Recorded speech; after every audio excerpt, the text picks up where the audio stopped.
Greetings, brothers and sisters from around the world. Pull up a chair. It's time to get down to the business.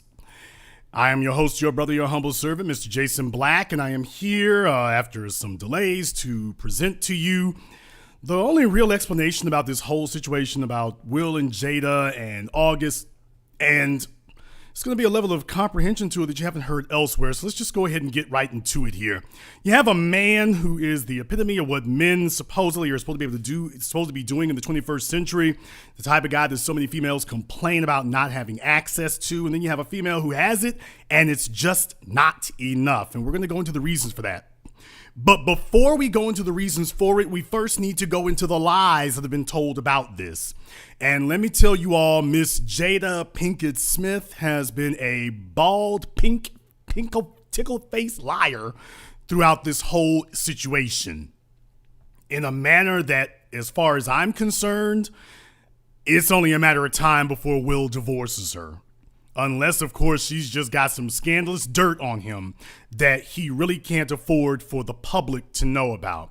Absent that, the kids are grown. If he divorces her with cause for adultery, she can probably forget alimony. So that goes out the window too. Now, for people who are not aware, what has happened is Will Smith's wife has admitted to having a sexual affair with somebody about 20 years her junior, young enough to be her son, which is apropos since it was her son who introduced her to one August Alsina. And we're going to get into some of the idiosyncrasies about that here.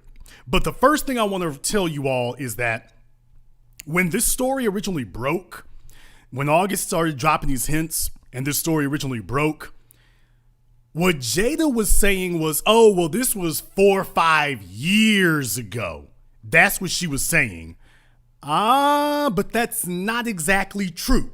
So sit down, strap in. We're going to get straight to it, to exactly what the issue is. Now, first and foremost, what you'll want to do is, if you haven't been to the Red Table Talk on Facebook, which is where they play their program from, I went back researching on this. Didn't take very long because I was curious. Everybody kept talking about when they met. Nobody was talking about when the situation was supposedly, allegedly over and done. And that was what I wanted to go looking for. And when I went looking for one thing, I found something else. What did I find? I found this. This from 2018 on Red Table Talk, July 9th, 2018. And I want you to listen to this. This is Jada Smith's mother talking about the fact that she was on drugs, on heroin, for 20 years. And I want you to hear this because I felt that this was all very, very revealing. Very interesting right now because Ashley is in the midst of making a choice. Yeah. Okay? Of whether to live a life free of weed or not. And I actually want to start a bit with you, Gammy. What made you decide, all right, this is it, 27 years ago? Now, Jada just asked her mother, why don't you tell us all, because she's sitting at the table with 2 other people, and she says, why don't you tell us all about what it was that made you stop doing drugs? Now, this is Jada Smith's mother you're about to hear talking. I hate to say it, I have to put it on somebody else. No. It wasn't about me. I had already lost my mother. I had already lost a husband. I had already lost another relationship. My friends were already frustrated with me. My sister was frustrated with me. I knew that probably my job was in jeopardy. And at that time, I didn't think I was anything without a man. Right. And so I had this. Okay, there's a lesson we need to get into right here, because she was right. She wasn't a damn thing without a man. She wasn't a damn thing without somebody else. People, you need to know what your limitations are in this world. She needed to know hers. Yeah, you kind of light-skinned, but yeah, baby, you needed some help. You needed some improvements and enhancements. So yes, let me just say it straight up from the streets like it is. She needed a nigga to put some game in her, because she didn't have no game. Let's just be very clear. All them people who got off in drugs back in the 70s and 80s, and in her case, the 70s, 80s, and 90s, all them folk who got screwed up on drugs back then, especially the females, those were some females that didn't have a man to put some game in them. Either they didn't have a father to put it in them, a male role model in the house, or all them niggas who was in and out of the house on top of your mama, or somebody else after the fact. So yes, she needed a man to put some game in her to let her know you messing up. And you need a man who can sit up here and look you in the face and ain't gonna back down and not gonna enable you and not gonna rely on some sisterhood of compassion and sit up here and tell you messing up. So yes, that was what she needed. Man come back in my life and said to me, it's anything without a man. Right. And so I had this man come back in my life. And he actually said to me, I heard that you had been in the treatment, and I started, communicating with this person, and we had an opportunity for a relationship, and I thought that would not happen. Wow. So it's sad. So what she's saying is that her mother's example, if you all go back to 2018, this is the mama who produced Jada Pinkett. So if you want to know where she learned these messed up ways from, her mama is saying, I was in them streets, I was on them drugs, and I met a man, but my drug addiction prevented us from becoming a thing because I chose drugs over the man. So I'm just giving you all the translation of that. I chose drugs over the man, and eventually he was like, you know what, you high, yellow, and cute and everything, but I got to ball out. I gotta go. Because you're selfish. And let's just be very, very clear. A person stops doing cigarettes, they stop doing alcohol, they stop doing drugs when they choose to do so. And any of my dope heads and crack heads out there, it's the damn truth. You stop doing drugs when you choose to stop doing it. We just got to be brutally honest about that. All these messed up kids is because your parents or your mother chose drugs over you because they thought they could get away with it until the weight just became too damn much to bear. Then they let it go. I had to say that I did it for a man. But hey. But at the end of the day, you get to wherever you That's get. right. And then hopefully the light will go on and you'll realize that it's about you. That's right. That's right. And I had to come to the understanding that there was a power. Let me stop that there. Did you hear what she said? You got to understand it's about you.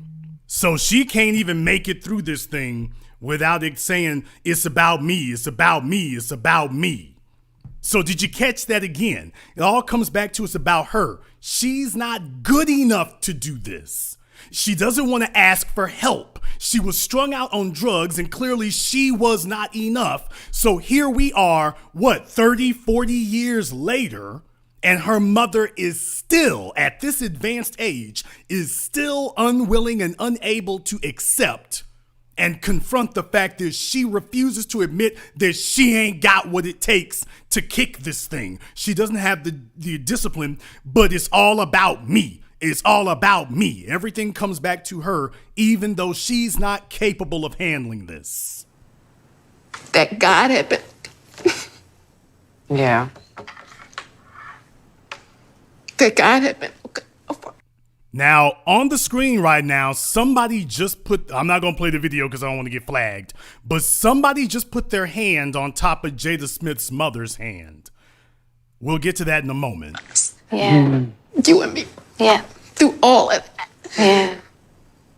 And I just had to let go. I had to let go. And surrender. Yeah. So that I could receive what he was trying to do. Yes. Through other people. I can't even get it out. So she's saying what God did and this, that, and the other. He trying to work through other people. So this is the mama sitting up here talking right now.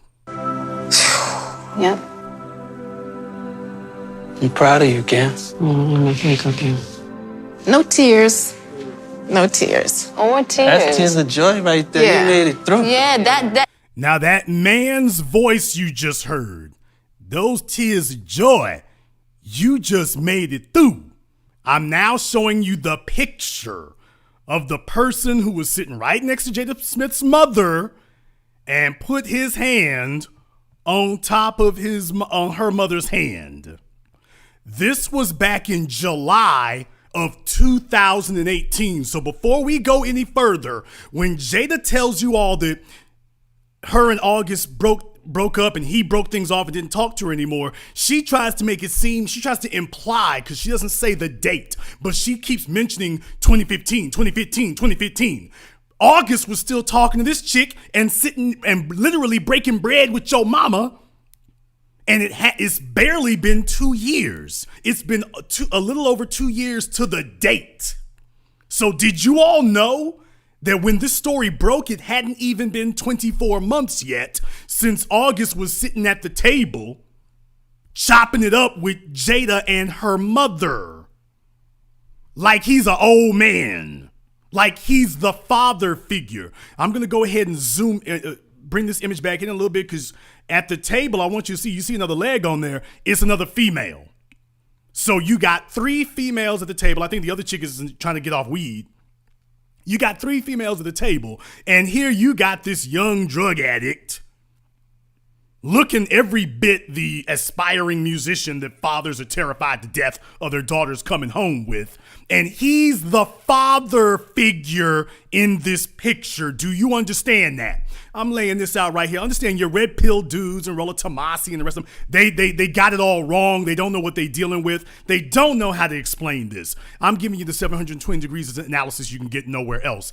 Jada has brought in this young fella to replace Will as the father figure. Remember, do you all think Will was still in the picture at this time? Because they're telling you, oh no, he wasn't. Remember? But this was July of 2018. It's barely been 2 years. It was 2 years a week ago. So did you all understand that? Did you all understand that? She's got this fella young enough to be her son sitting at the table comforting the mother. Comforting the mother who is, Jada is 20 years his senior and her mama is what, about 40 years his senior, and he's sitting at the table. Messed up on drugs too, but they have installed him as the father figure, an individual who has failed to control his own life. Jada Smith was trying to install him as the father figure. Understand, folks, when a chick brings a fella home to meet her family, she is trying to tell you this relationship is going somewhere. I want this male to be the leader because I am presenting this male to the matriarch of the family. I am presenting this male to my mother as the example of the leadership that I desire to have. Oh, y'all don't want to hear that right there. She brought this kid to her mother on camera. She was all the way out with it. So when some folks try to make it seem like, oh, well, they just took a picture and it was kind of implied, this ain't no implication. She brought this little nigga home to mama and said, here we are. Not Will. Will Smith nowhere to be around. She brought this young dude home to mama and said, mama, open up your deepest, darkest secrets because we're about to be a family. I've been fooling with this kid since 2015. So by this time, she had been sleeping with August for 3 years. She had been sleeping with August for 3 years by this point. Do you understand that? She had been involved or pursuing him or whatever for 3 years. So if she tried to make it seem like it was some summertime fling, no, it wasn't. No, it wasn't. That's the point I'm trying to make that everybody has missed. This was 3 years later. She was attempting to install August as the leader, as the masculine head of household. That's what she was trying to do. So now that I zoom that in so you all can see that there, I just wanted you to be aware that they try to gloss over this and whatnot, and people don't like to talk about those dates because those dates are a hell of a thing. You can take a look at that. You can't see on your screen right now. It says about 2 years ago, the exact date, and you can actually Google it or go look it up on Facebook. Red Table Talk, July 9th, 2018, Facing Addiction, Jada and Adrienne share their family stories. July 9th, 2018. This was not a momentary fling. Jada was dipping and dabbing with this dude for a minute. And when she brings her home to mama and says, let's open up our deepest, darkest secrets, she's telling mom, I'm going to install him as the head of household. I see him as a viable replacement for Will, the $400 million man. I see him as a viable replacement. So I bring up the mama so you all can understand where Jada got the game from as far as what her standards for men are, being cutthroat and skullduggerous. You can see where it comes from in the family. You can see where it comes from in the family. That's what it is. In the words of my brother Nipsey Hussle, that's really what it is. So what I want to do next is I want to play the now infamous video so that I can give you the 720 degrees of analysis that you'll receive nowhere else. After the situation had broken and August made it clear that he was dropping hints and was going to continue dropping hints, that was when Jada decided, okay, we better do some damage control. Although I feel like Will told her, look here, Wanch, you better tell him something. You better get your ass out here and tell him something because you messing up the bag. Your career ran aground 20 years ago. I'm still out here macking and stacking. You about to mess up the bag. I have an image with the public. You ain't got no image to lose. I am everything. And you about to do what your mama did. Oh, did I just say it? Yeah, I just said it. You about to do what your mama did. Your mama messed up the bag for herself. And you about to do the same thing. So what we're going to do here, we're going to get into it here. I'm going to skip forward just a little bit, but we're going to get into her hoe babble. And then I'm going to explain to y'all what's going on. It's a situation that I consider private. You just feel like it ain't really nobody's business. Yeah. It's a situation that I considered private. Brothers and sisters from around the world, does this look private to you? Does this look like she was trying to keep it private? You hanging out with your homeboy's mama. Does this look like she was trying to keep it private? You tell me if that was what was really going on. But now Black Twitter has claimed it as their business.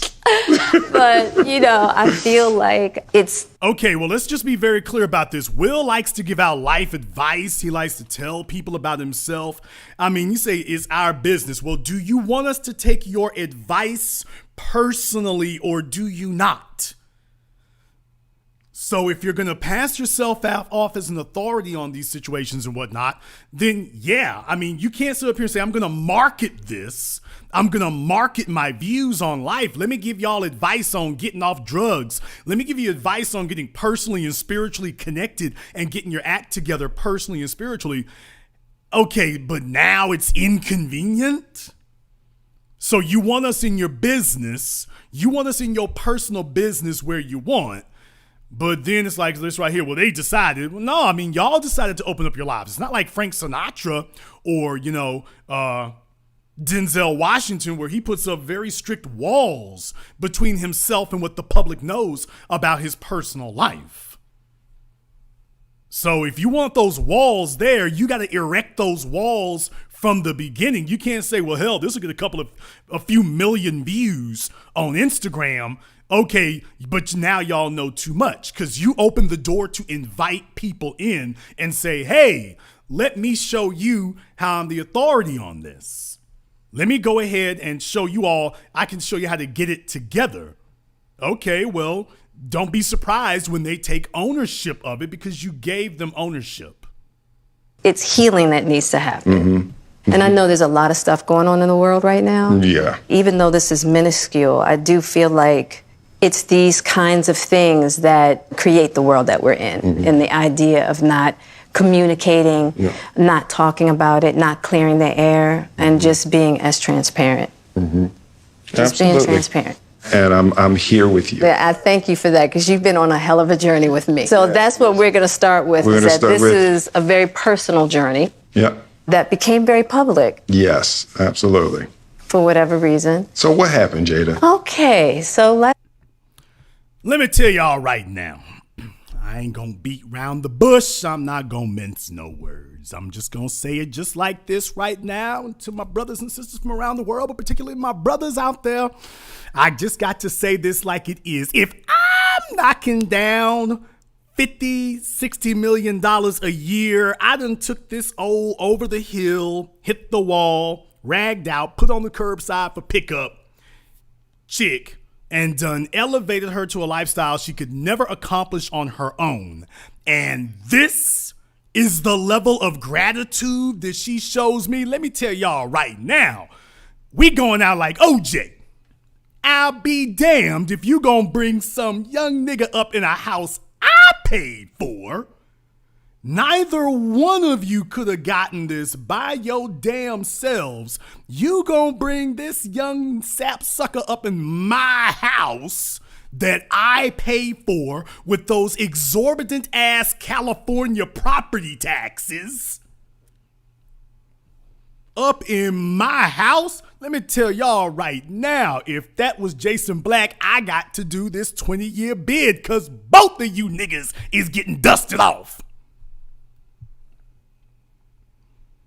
This man done set up here and put it all on the line. He's done elevated you, and this is the gratitude he receives for saving you from obscurity. This is the gratitude. After all this time, because he could have been traded her ass in for a younger, sleeker, sexier model. So let me just tell y'all right now, and the ladies listening, y'all know damn well. Ladies, can we keep it 100? If you was, let's just say, Mary J. Blige, and your husband, who was never able to get nothing to crack off for himself by himself like that, you done sat up here and helped elevate this nigga. All of a sudden, all kinds of things done opened up for him on the strength of what you've provided. And then you find out that he's sleeping with your daughter's friend up in y'all's house, because y'all know that was happening, right? Because the Red Table Talk was that filmed at their home. I think it says at the beginning of the thing that it's filmed at their home. So you done brought this nigga that you doing all types of crazy, freaky, backflipping, monkey jungle love with up in this man's house. Ladies, if this was your daughter and old boy is making Spider-Man love to your daughter's girlfriend, your daughter is in college and your husband is sitting up here doing the Batman on top of your daughter's friend in a house, a multi-million-dollar house that you paid for while you touring the world and every damn thing else. How you gonna take that, ladies? Most of you ladies in that kind of situation, you gonna end up on an episode of ID Discovery. You gonna end up on an episode of Snapped. You come home and find some little college chicks, your daughter's friends' drawers up under the bed.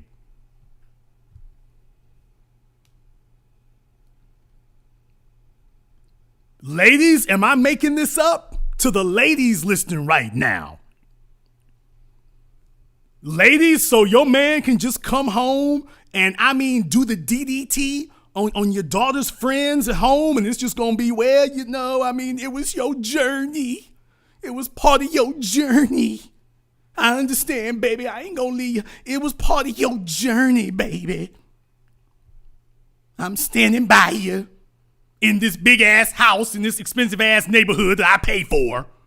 I pay for all of this, and I'm gonna let you keep sleeping in our bed that smells like the little young ass floozy that you had up in my house. You all tell me. This dude been doing Cirque du Soleil somersaults on top of her, but we just gonna be cool with it? Okay, fine. How many women gonna back that up? Go ahead and go for that. I want to hear it. Who's gonna co-sign that? Let's start with, for whatever reason. So what happened, Jada? Okay, so let's start with, I guess about 4.5 years ago. Yeah. I think it was about 4 years ago. Mm-hmm. She trying to back that up as far as she can. Now, do you realize here, though, that she says 4.5, it was 2015. So to talk about this in 2020, unless this heifer is just trying to whittle down the months. So she trying to push this out as far as she can. Started a friendship with August. Mm-hmm. And we actually became really, really good friends. We know. And it all started with him just needing some help. Mm-hmm. Me wanting to help his health, his mental state. Because for me, that was the thing when Aug first came around, he was really sick. Now, this is Will attempting to do something that no nigga should ever do. But I understand why he's doing it, because unlike her, he's actually got an image to protect. She ain't got a damn thing to protect. But Will does. Will has a family image to protect. He's got a personal image, but a family image to protect. Go and look at all the white folk who've been commenting about that. Those are a big part of his customer base. He's got an image to protect. And now she done blown up the spot. So now you done put him in a bind, where now he's got to use personal affectations. Well, Aug, not August, but Aug. We was all real close friends here. Me and Aug. And they just keep referring to him as Aug. Let me tell you something right now. First of all, let me be very, very clear about this right now. Let me be very, very clear about this. To you young cats out there who believe in risking, y'all are so desperate for exciting sex, you believe in risking your lives. Let me tell you, when you walk off in another man's home, laying up with his woman, do you understand your life is in danger? Your life is in danger.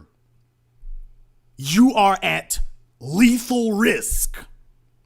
Walking up in another man's home. Well, his wife told me, dude, if you think that's gonna stop these hollow points, if you think saying that is gonna stop these slugs, nigga, you on deadly ground. You are in this man's castle. You are you're not a guest anymore. You're a stranger. And you've been watching rap videos and movies and thinking, oh, this is going to be fly, because you ain't really accomplished anything in your life. Understand something, you on deadly ground. You are staring death in the face. Oh, that's exciting and whatnot. Dude, don't you understand? It can go down right here. History is littered with a bunch of little throwaway dudes who ain't have nothing going for themselves, who sat up here and decided they would elevate their status by sleeping with somebody else's woman, and it went every type of bad you can imagine. So to you young cats, y'all got to understand, when you're dealing with a man who done built something, you see him talking about he's soft. Dude, he done built something. He done built something, and now you're assaulting everything that he's built. Understand something. This is gonna go bad for you, man. This is gonna go bad. In the chat room, you're right. You signed your own death warrant. You just sat up here and autographed it with a smile on your damn face. You signed your own death warrant. And there's plenty of women listening to me right now who would be the same damn thing. Wish you would pull a Matthew Knowles and walk off in her house that she's paying for with some little young sweet thing that y'all talking about. This is your daughter's friend. And then you sitting up here on the kitchen table with your daughter's friend. So your wife got to eat dinner and eat breakfast on the table that you done had this little college debutante sprawled across. I'm giving you all this visualization because I want y'all to understand. I want you to understand. I mean, I don't want to be too graphic about it, but let me just say it like it is. You got a little young nigga done washed up in your damn shower? Oh, can I say that? Can I say that? You got a little young dude who been up in your damn house, done laid up on top of your woman, and he's washing off in your damn shower. No, y'all got to think of it like that. He didn't just grab the front doorknob. They done messed up the sheets. They done messed up the rugs. He's sitting up here in the shower. He's got your woman spread eagle on the kitchen table like a damn Thanksgiving turkey.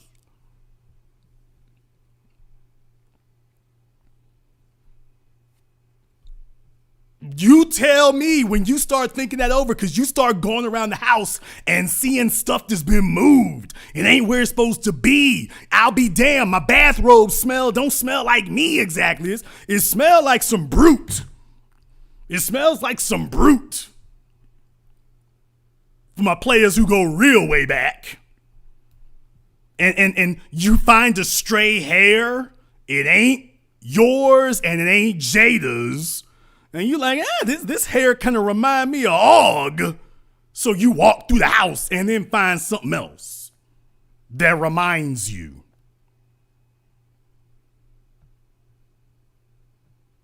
He was really sick, yeah. And the outpouring for him from our family was initially about his health. Yeah.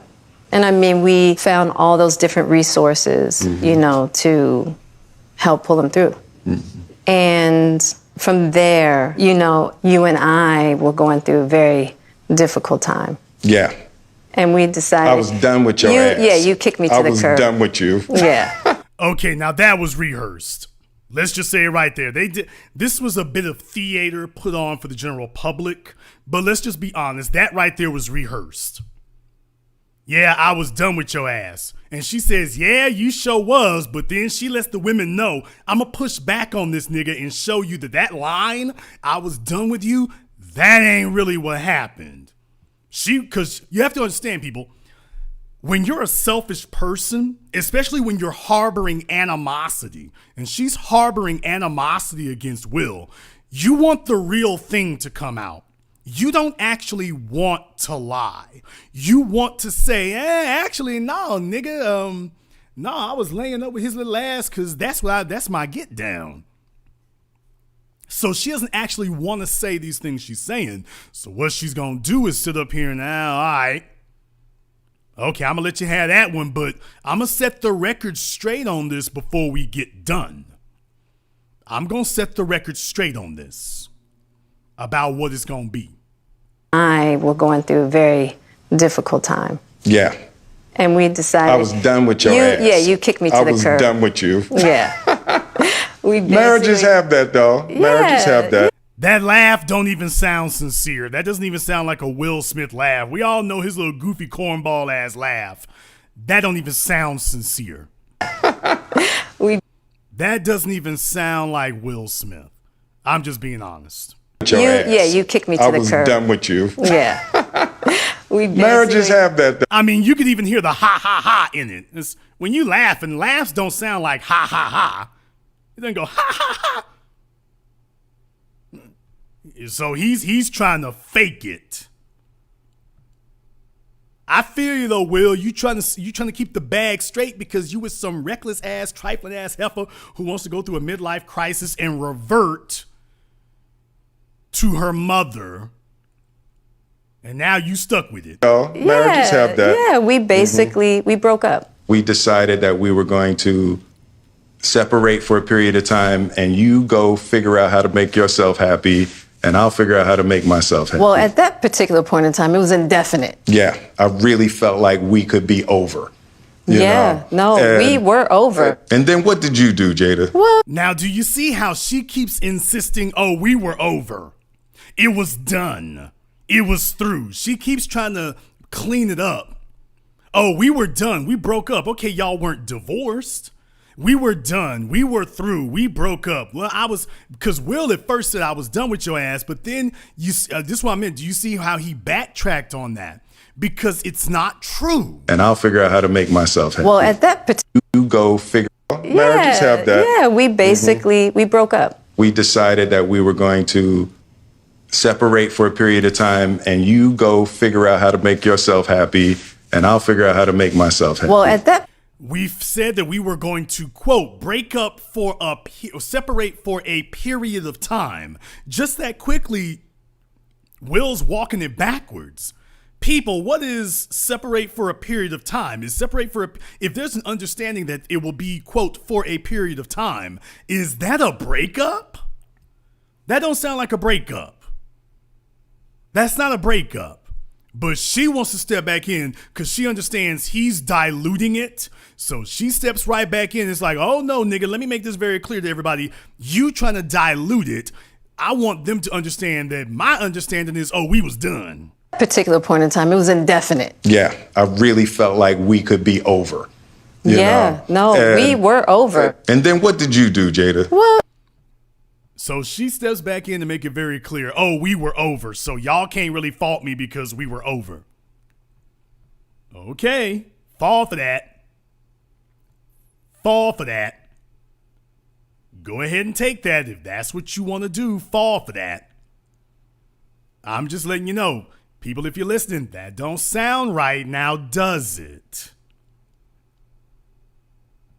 you know, I think from there, you know, as time went on, I got into a different kind of entanglement with August. And one thing I want to get clear about and clean up, one of the things that was kind of swirling in the press about you giving permission, which is, you know, the only person that can give permission in that particular circumstance is myself. Yes, exactly. Okay, people, so what she's telling you now is my body, myself. I know some folks try to interpret that in different ways. Was she taking responsibility? Well, it wasn't Will who did that. It was my decision. She's saying my body, myself, I do as I please. Just understand, she even has the look on her face. Exactly. Yeah. But what August was probably trying to communicate, because I could actually see how he would perceive it as permission because we were separated amicably. Yeah. And I think he There's no such animal as an amicable separation. Just stop it, Heifer. also wanted to make it clear that he's not a homewrecker, which he's not. No, he's not the home wrecker. You are. I think, so, I mean, because this is your red table and you like brought yourself to the red table. I think you need to say clearly what happened.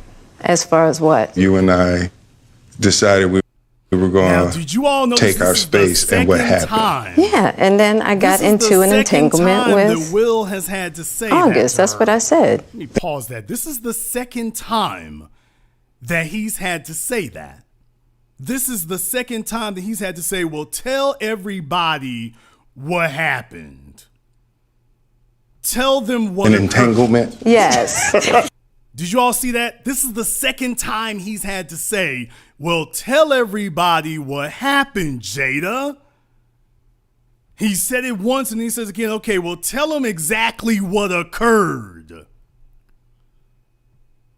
Because she didn't just come out with it or whatever. He had to hit her with that twice. Well, tell everybody what actually happened. Decided we were going to take our space and what happened. Yeah, and then I got into an entanglement with August. That's what I said. An entanglement? Yes. Yes. Now that part right there when she says entanglement, brothers and sisters, you know full damn well this is the moment where something really, really unfortunate could happen when your woman is sitting up here at a table. She's sitting in front of you, 3 feet away from you, talking about, oh, I had an entanglement. Yeah, I was entangled in this damn bed. I was tangled up around him. Yeah, we was all entangled with each other. Yeah, we was entangled, all right? Can you imagine you just a few feet from her and she's laughing? Yes, in the chat room, you're right. That laugh was real. Now, her laugh was real. Will's was phony and fake. You can tell her laugh is real. It ain't no ha-ha. She letting you know. Take our space and what happened. Yeah, and then I got into an entanglement with August. That's what I said. An entanglement? Yes. Yes. A relationship. I'm entangled. She letting you know while she's sitting right there in front of him. She's letting you know, nigga, I am not sorry. And there's the other thing I want you all to understand. There's no way that there can be reconciliation between the two of them. Do you understand that? I want you all to understand this part. There is no way that there can be reconciliation between the two of them because it is impossible to have reconciliation without contrition and repentance and genuine sorriness. If a person is not sorry for what they did and they say, you know what, it wasn't really, I didn't do anything wrong. How can you have a reconciliation with someone who has done wrong by you and then defiantly says to you, I ain't did nothing wrong? So I'm telling you right now, there's no way that they're reconciled because he's going to start talking about reconciliation and she just did it once. Oh, it was an entanglement. That's what I said. And you go watch the video. She said that with defiance. That's what I said. So you can't reconcile with her. There's no way. And in case you think I'm lying, she's going to double down specifically on whether or not she's sorry for what she did. Specifically the sorry part of it. Yes, it was a relationship. Absolutely. I was in a Okay, now. Yes. A relationship. Yes. Let me back up. August, that's what I said. And I think you need to say clearly what happened. As far as what? You and I decided we were going to take our space and what happened. Yeah, and then I got into an entanglement with August. That's what I said. An entanglement? Yes. Yes. A relationship. Yes, it was a relationship. Absolutely. So he had to say it. He had to drag her to the table twice. Tell everybody what you did. Tell everybody clearly what it was. And she wouldn't do it. It was an entanglement. He's like, entanglement? Yeah, it was a relationship, Jada. It wasn't a fling. It wasn't an affair. It wasn't a one-night stand. You was balling up in my house for at least 3 years, possibly 4, with this dude in my home. Absolutely. I was in a lot of pain and I was very broken. Now, in the process of that relationship, I definitely realized that you can't find happiness outside of yourself. So this was her one opportunity to redeem herself. I'm just going to tell you right now, that sentence she just said right there, I was in a lot of pain and I was in a lot of hurt. That was actually her opportunity to redeem herself. You know why? Because if she had said, I was in a lot of pain and a lot of hurt because I thought I was going to lose you, Will. A nigga can understand that. A man can respect that. The heifer went crazy because she knew I was about to charge her ass to the game. So she was just like, man, look here. I mean, you wasn't coming over and I just lost it. A man can respect that. He can respect that. I was about to get charged to the game. Oh, okay. I didn't say a man will. I didn't say a man will let that go. I'm saying a man can understand that she felt like she was about to lose something, the most valuable, important thing she ever had. Yeah, a heifer gonna go crazy. She gonna key up your car. She's gonna hurt herself. She's gonna hurt you. I mean, things go wild. It goes wild when it happens like that. It goes wild. So a man can understand that. It's like, hey, my swag is on 1,000 like that. So she just lost her damn mind. Okay, I got it. But that's not what she said. That isn't what she said. She said something totally different. She said something totally different, and she's defiant about it. She's defiant about it. That's the part I want you all to hear. Mm-hmm. And luckily enough, yes. A relationship. Yes, it was a relationship. Absolutely. I was in a lot of pain and I was very broken. Now, in the process of that relationship, I definitely realized that you can't find happiness outside of yourself. Mm-hmm. And luckily enough, you and I were also going through a process of healing in a much different manner. Mm-hmm. I would definitely say we did everything that we could to get away from each other, only to realize that wasn't possible. Okay, let's just be very clear about this right here. It's not a situation where they need to get away from each other. That's not the case. That's not the case. It's not a situation because they were already away from each other. They were already away from each other.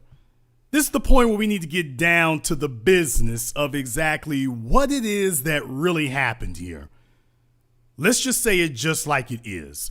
The truth of the matter is that Jada Pinkett Smith figured out that she was a 40-something-year-old female who was trying to relive her younger years or younger days or whatever, and that wasn't going to work. She was trying to rebuild herself, and that wasn't going to happen. You found this little young dude who was helping you to regress into some of that stuff your mama was doing. He was going to enable that. He was going to be a harmless place for you to relive that. Because the truth of the matter is you did not appreciate this man upgrading you. You're dealing with a narcissistic personality that she's saying to herself, I put Will on. I make Will hot. Because everybody talks about Will Smith's wife. Thirsty niggas on the internet talk about Will Smith's wife. I'm the one who makes him hot. As a matter of fact, he owes me. Because I'm an integral, essential component in the equation. That's what she tells herself through her actions, through her deeds, through her attitude, through her defiance to this very day. That's what she says. Coming to the red table. So I'm in the Jada position right now. So, okay. You during that time launched into an interaction with August. What do you feel like? So now she got him doing it. She refused to call it a relationship. And because she refuses to, now he's trying to appease and accommodate her. But I can understand that too, because can you imagine forcing this man to keep saying that? You were in a relationship with another man and you sitting right here in front of me. You were in a relationship with another dude. So I don't blame Will for changing up the language, because it's like, dude, the only thing that is preventing this man from jumping up and hopping the red table, you talk about red table talk, it's about to be red table knockdown drag out, and the only thing that's stopping him is there are cameras around. But understand what you're dealing with. You were looking for. I just wanted to feel good. Mm-hmm.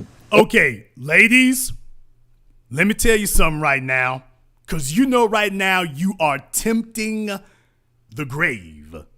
you are tempting serious repercussions by saying something like that. So what was you doing with this other dude? I just wanted to feel good. Oh, so I put you in this nice house and every damn thing else. I got females around the world who would kill and die to be with me. And you talking about you want some young chap who ain't got nothing to offer because you want him to make you feel good, so I don't make you feel good enough? You are playing with your life right there.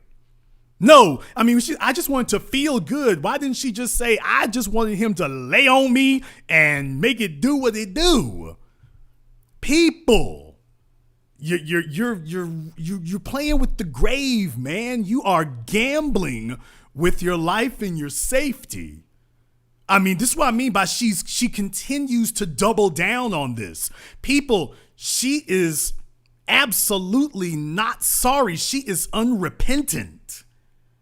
She is unrepentant. She's unrecalcitrant. She's not sorry. Not at all.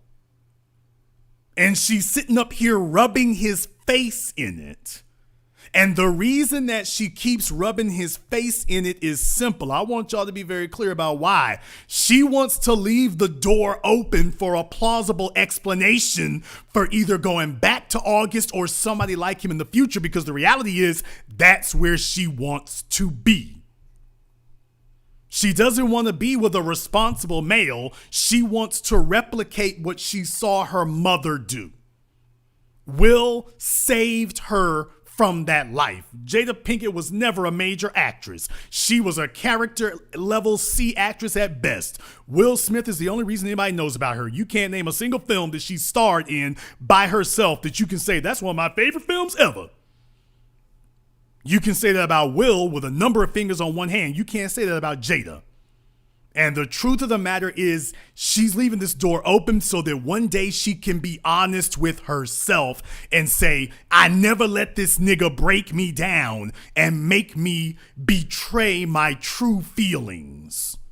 You see, she's the one who focuses on, quote, spirituality and all that mess. She's wanting to make it clear, I'm not going to let you bully me into betraying what I really feel and getting me to admit to something I really don't mean. So Will is sitting up here offering her all of these exits and all these ways out, and she's not going to bring herself to that, because in reality she's like, nah, nigga, this is what I really want to do. And I'll massage it a little bit and soften it a little bit, but at the end of the day, this is what I want to do. I want to do this. And you're trying to bully me into saying I don't. But the reality is, yeah, every time you keep trying that, you was in a relationship. It was an entanglement. You were in a relationship. It was an interaction. You were in a relationship. It was a really good friendship. You were in a relationship. I just wanted to feel good. So no. But people, it gets worse. It had been so long since I felt good. Right. And it was really a joy to just help heal somebody. Yeah. I think that has a lot. Now she doubles down on this again. It's just a thing for me to feel good, and it felt good for me to help heal somebody. Yeah, help heal somebody like Marvin Gaye, sexual healing. I mean, she is absolutely unrepentant. People, she's unrepentant. She ain't even really dropping code words, really. She's just going right to it. Yes, when I got this little young fella here, he can't talk. He sounds like a druggie, but he made me feel good. He sat up in bed and begged like a dog, and that was what I was looking for. I was looking for that raw sexuality. And Will, you keep bringing me civilization. And I really just want to get back to reliving my hoe phase.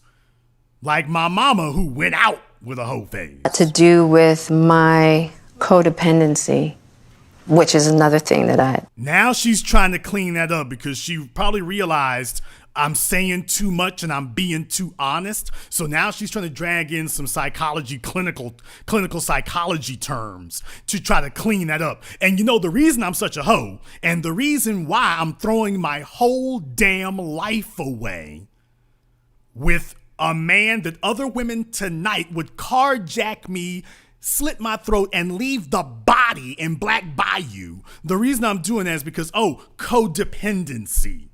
Let me go ahead and revert back to some clinical psychology terms. Codependency. To just help heal somebody. Yeah. I think that has a lot to do with my codependency, which is another thing that I had to learn to break in this cycle. Just that idea of needing to fix and being drawn to people that need help, whether it's your health or whether it's your addictions. There's something about that childhood trauma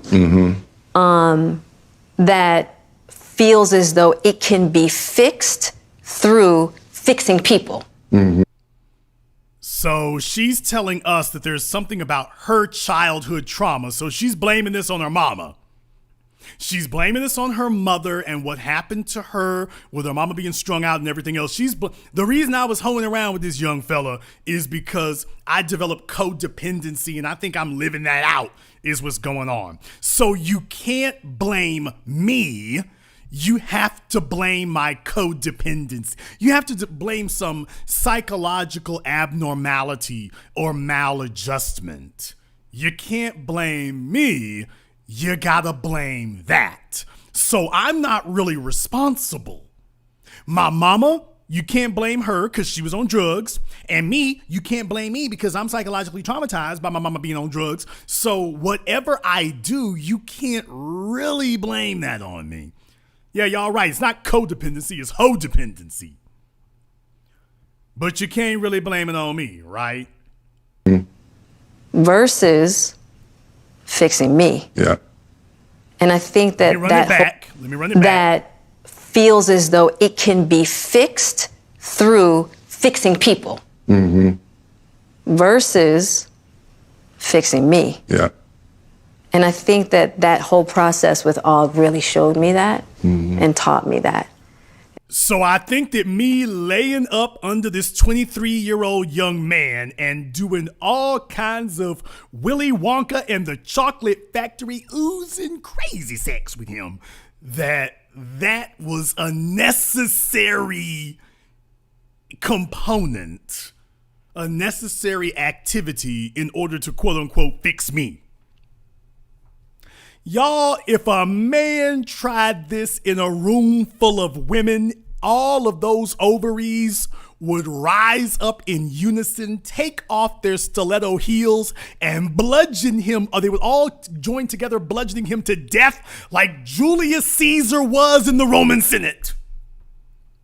That's what would happen if a man tried this. And tried this, if he said the exact same words that she's saying.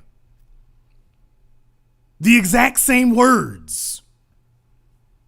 The women would rise up like a modern day lynch mob. It would be unreal. It would be savage. It would be inhuman to watch. It would be the most graphic display of violence that you have ever seen in your life. Period. If a man tried to say the exact same words that I had to lay. Could you all imagine Will Smith laying up with Zendaya?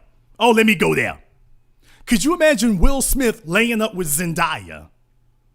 Is that Lenny Kravitz's daughter? Could you imagine Will Smith laying up with Zendaya and then coming back and telling y'all that it was necessary for him to sleep with this little young, tender, hot little thing so that he could improve his marriage with Jada because this was a necessary part of his journey? He's got codependency issues. Could you imagine him saying that about Zendaya? Okay, am I wrong? Zoe Kravitz? Oh, that's even better. That's even better, though. Zendaya or Zoe, that's okay. I messed it up. Anyway, y'all get the point. ZZ. Hell, if he had a threesome with ZZ, Zoe and Zendaya, could you imagine that? He's old enough to be their father. But could you imagine him saying, oh, this was necessary because I needed to recalibrate myself on my spiritual journey? So it was necessary. In order for me to get here to this good place, I had to do these incredibly funky, nasty, triple X-rated, sticky, icky things with these young little gals over here. Oh, and I had to do it for 3 years. One more thing. I had to do it for 3 years. It wasn't a weekend. It wasn't a couple of months. I had to do this for 3 years. Like Charlie Sheen with his House of Hoes. I had to do this for 3 years, don't you know? I couldn't let them little young tender things go in a weekend. I had to keep rolling them for 3 years. I rolled them till the damn wheels flew off.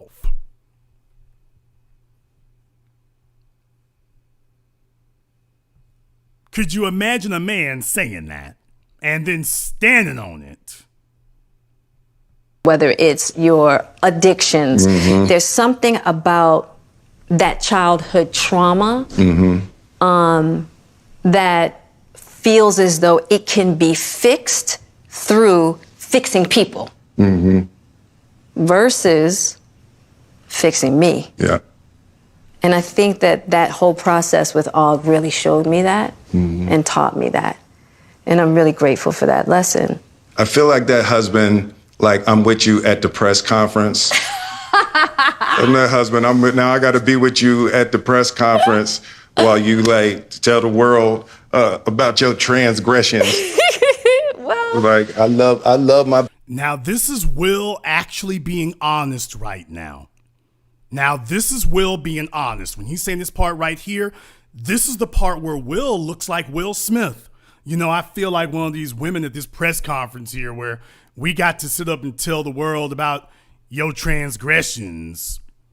This actually sounds like the honest Will Smith now. So if everything else he said, that didn't sound genuine. But this part here, yeah, this sounds like the Will Smith we all know. So everything else was for appearances, except trying to get her to say relationship. This part right here, this is probably the only time where he's actually said what he's genuinely felt about any of this, because he realizes his woman ain't gonna back down. She's on camera and making it clear, oh, I'm not backing down. I'm not backing down. With you at the press conference. I'm that husband. Now I got to be with you at the press conference while you like tell the world about your transgressions. well. By the way, she sounds like Hillary Clinton. This is the laugh that's fake. This isn't nervous laughter. This is hostile laughter. Because what she's about to say next is like, oh, transgressions? Well, let me explain to you about what no, nigga, that wasn't a transgression. What I'm about to say to you now, this is going to be a transgression. You think I've been mean up until this point? Oh, no. What I did with August in our bed, in your house, that wasn't a transgression. What I'm about to say to you now, this is the transgression. With you at the press conference. I'm that husband. Now I got to be with you at the press conference while you like tell the world about your transgressions. well. Like I love my baby. I'm gonna stand by my baby no matter what. Well, you know, I definitely understand why it would look that way or feel that way, but I actually don't look at it as a transgression at all. Through that particular journey, I learned so much about myself. Fellas, that's the reason Will's gonna divorce her. Right there. He gave her every opportunity for an out, and then when he says this was wrong, for those who want to say that it was agreed on and this, that, there, and the other, and Will was okay with it, he just sat here and told you all what he really thought. We should talk about your transgression. And she, well, you know, it wasn't a transgression. She just pushed back on the fundamental point. Oh, nigga, this wasn't a transgression. I wanted to feel that little young thing in bed. He was safe. He didn't have nothing to offer me but sex, and that was all I was looking for. And that's it. But it wasn't a transgression. I'm not sorry for what I did. Oh, I'm not. You're trying to keep bullying me into saying I'm sorry for it. I'm not remorseful. I'm not sorry. I meant to do it, and if I had it to do over again, now I know what the boy can do and what he can't do. We can get it even better this time. We can get more things right. So understand that right there, that's the reason. That's the reason that ultimately this will not work. How can you reconcile with someone who is unremorseful for what they've done? How can you make amends with somebody who will not say that they're sorry for is not genuinely sorry for what they did? You can reconcile with someone who says, I made a mistake. I am not cool with this. I did something I shouldn't have done, whether I was being immature, misled, selfish, whatever. I did something I shouldn't have done. And I've made it to the other side of the fence now. I'm against this kind of behavior. I would not, if I could change this, I would. I wouldn't want to do this again. She's letting you all know, if it came down to it tomorrow, bring over August and September. You can bring over July, August, and September. Let's get it on. That's what she's letting you know. Now, the only thing that stopped Jada is that this old ass heifer took her ass back out into the sexual marketplace.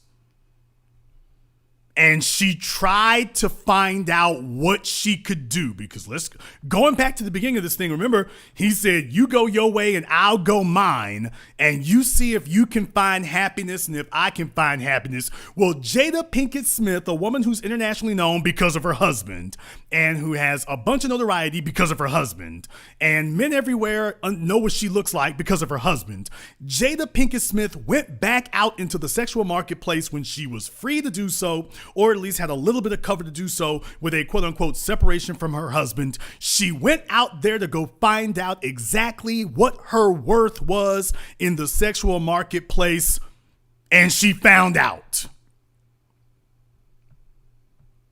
There it is. On your screen right there. There it is. She went back out into the sexual marketplace to go back to the pawn shop to get an appraisal, to find out exactly how much leverage she had and how much she could bargain for. And she found out this is the best you can do. A drugged out, dope fiend, ain't made it off the damn launch pad wannabe rapper who no one would know who he was if it weren't for your son, just like no one would know who you are if it weren't for your husband. So you two actually are a match. You're a match of perpetual failures or not meeting expectations. She went to the sexual pawn shop to get an appraisal. And she found out this is what we can give you for what you got. This is how much you can trade for. Right here. This is it. Sound familiar? Sound familiar? Amber Rose? Sound familiar? There's a bunch of chicks who thought they could return to the sexual mall and go see if they could upgrade their status and improve their market value, and found out the hard way. No, you can't. No, you can't. You can depreciate in value. You cannot appreciate in value. She wanted to go find another Will Smith, just with some more swag and street credibility and just raw sexual energy, and found out, it ain't there. Then when she realized this young dude is not improving my value, and remember what I said to you all here before, she did this little stunt because she thought that this was improving her sexual marketplace value. Take a look at the little young stud I was able to get. She found out the hard way. This little young nigga is not improving my value. He's not an upgrade for me. I'm an upgrade for him. He's not enhancing me. I'm enhancing him. And that's when she stopped feeling like a woman and started feeling like somebody's mother. And at the end of the day, a woman wants a leader. She's not looking to lead. She wanted to prove to herself that she's qualified for a new leader. And found out the hard way, you're not. You're not qualified for a new leader. You don't get one. You can't have it. Your husband can get it, but you can't. That's the point I want you all to understand. She returned to the sexual marketplace with the full intention of trading Will in and getting another producer. Only this time she's like, well, I'm Jada damn Pinkett Smith. I can do whatever I want to. Watch me go and grab me another young thing. Let me show you that I still got it. Let me show you I still got it. She found out the hard way, you ain't got it. You don't even kinda got it. You don't even kinda got it. That's how you ended up in this situation. By not being willing to admit and concede exactly where you are. Because your arrogance, your narcissism, your conceit, your selfishness will not allow you to do that. It won't allow you to admit what we all already know. We all already know you ain't got it. We all already know that at this point you are about a 50-year-old, because she's almost 50 now. She's only a year or two away from 50. You don't have these options anymore. You've been living in a fantasy world that your husband, Will Smith, with his vast amount of wealth, has been able to construct for you, where you can tell yourself that it's 1991 all over again. You can tell yourself that. But the reason you can tell yourself that is because you do not provide the life that you live for yourself. Your husband provides that, as he always has. This is not your life that you're living. This is a life that he has created. You're living a life that he made for you, not one that you cobbled together on your own. This is his life, and you are a passenger in it. But this is his creation, not yours. You don't get a say. And I want you all to understand something here. There's a lot of fellas, and fellas, I want y'all to listen very carefully and very closely to what I'm about to say, because I know that there's been a lot of confusion, and I know that there have been some misconceptions. I never taught you all that if your money was straight, your woman was going to be in line, that the women would be in line. I never taught you that. Go back and take a look at the program that I did, Alpha Male Lessons. Having your money straight is a necessary component, absolutely.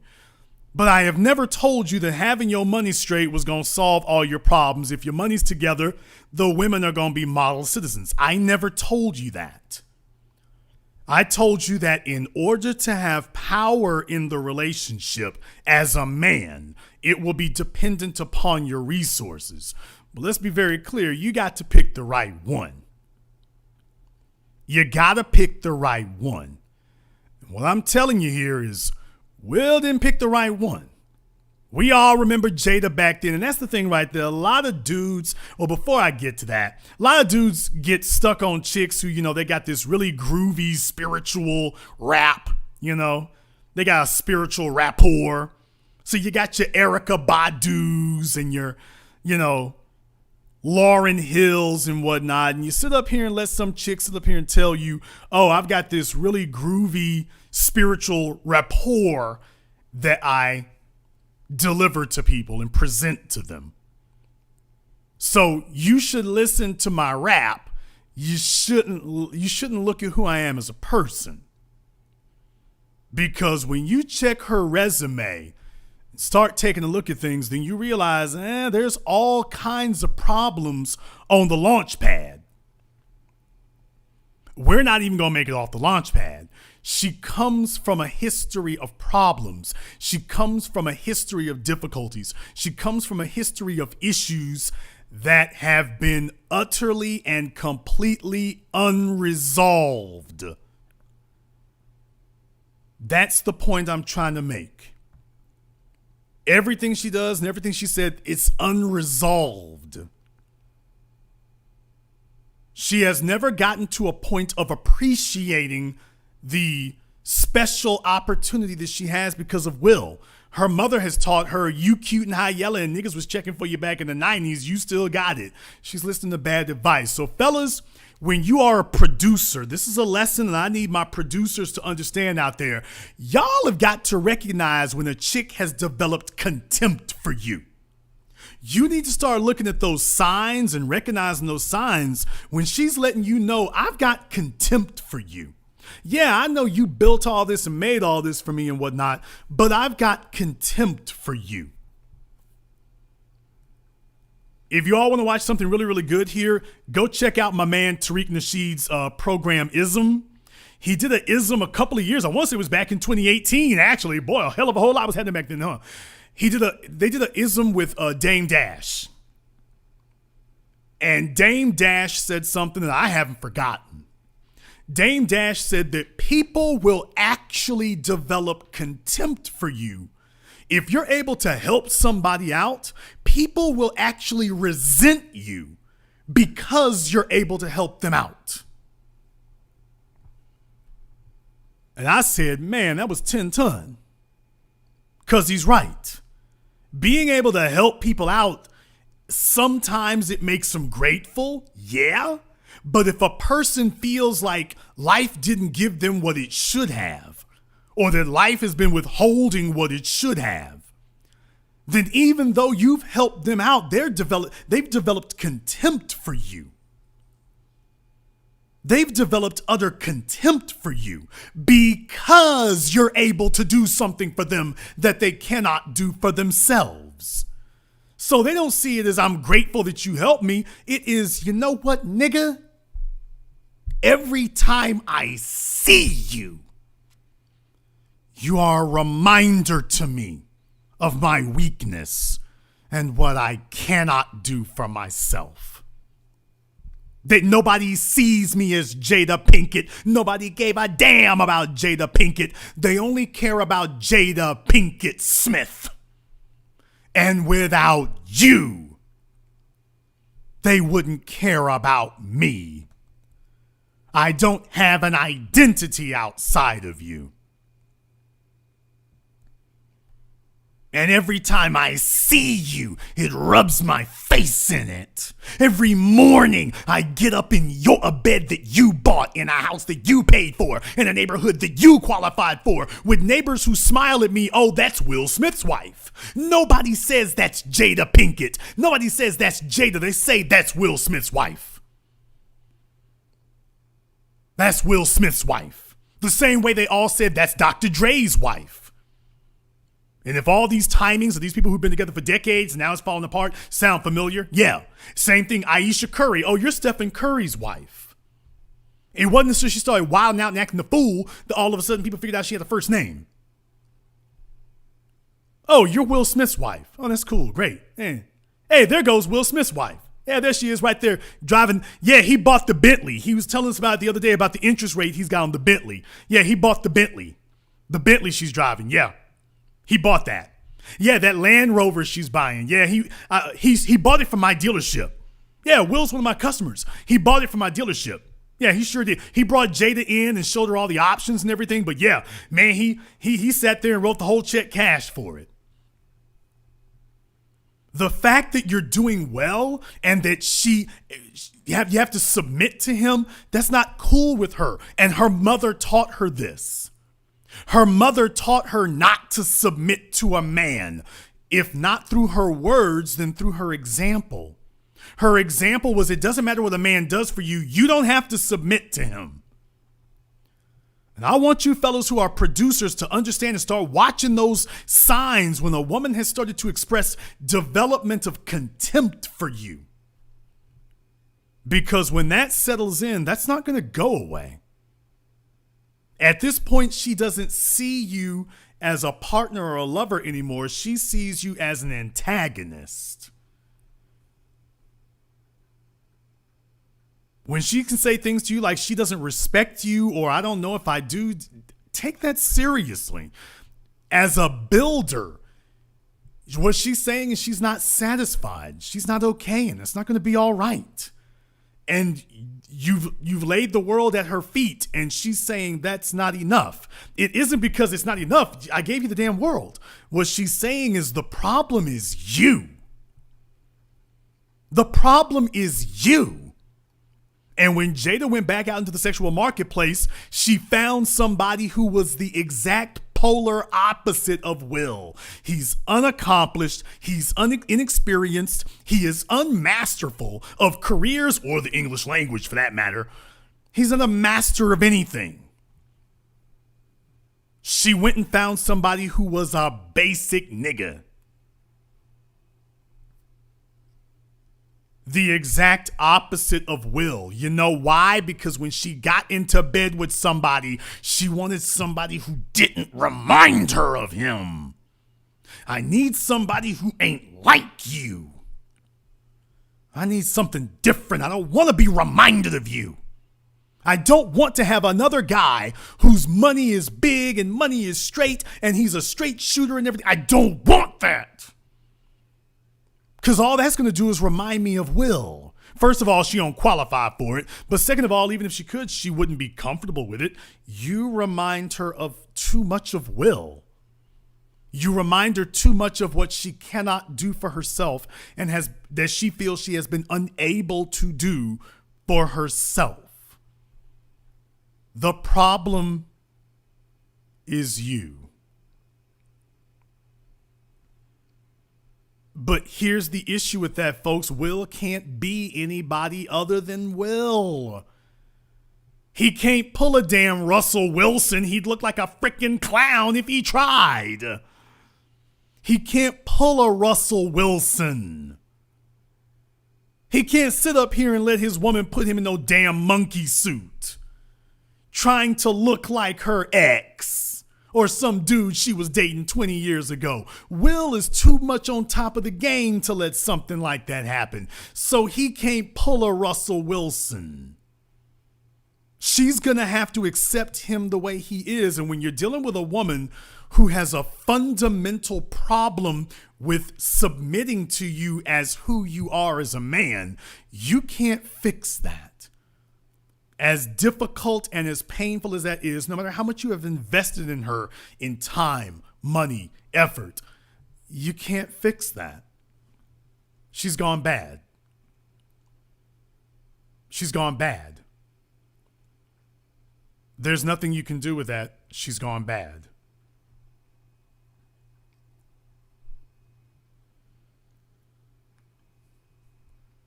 The reality is that Will is still on top. Let's just be very clear about that. Will Smith is still on top, people. You know why? Because even if you think that he was dabbling in the sexual marketplace with Margot Robbie or whatever, and those were rumors that have never been substantiated, but even if you want to believe that he has somebody on the side, and he probably has from what we've done heard, okay, fine.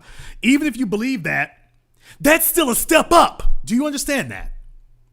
Taking a look at where Will Smith is from where Jada is. Oh, I'm going to hurt a lot of feelings here tonight, but I got to do this right here and know your red pills and all the rest of them folk over there and the goof-offs in the white red pill community. They can't tell y'all nothing like this. Do you all realize Will Smith being with Margot Robbie is a step up? You know why? Because Margot Robbie is one of the biggest names in Hollywood today. Jada was never half as big as Margot Robbie is right now, and Margot hasn't even peaked yet. Jada isn't half as big as Margot Robbie is now, and Margot hasn't peaked. At her peak, Jada wasn't where Margot is today. So, technically speaking, that would actually be a step up. And I'm not saying necessarily because she's white. It could have been another actress or whatever. It could have been a black actress. But I'm just saying, if you're going to compare who these two, let's just say hypothetically that he really did step out with Margot Robbie. That was a step up for him. Was August Alsina a step up for Jada?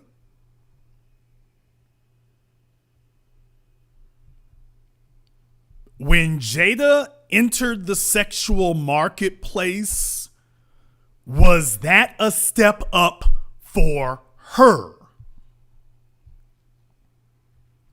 They both went into the sexual marketplace, and just take a look at the rumors, because the rumors about Jada and August were already circulating before. Okay, fine. If Will really is doing his thing and she really is doing her thing, let's just say they really were doing it with the people that we suspect they might have been doing it with. Okay, Margot Robbie on the one hand, August Alsina on the other. Take a look at where they both landed. Take a look at where they both ended up at.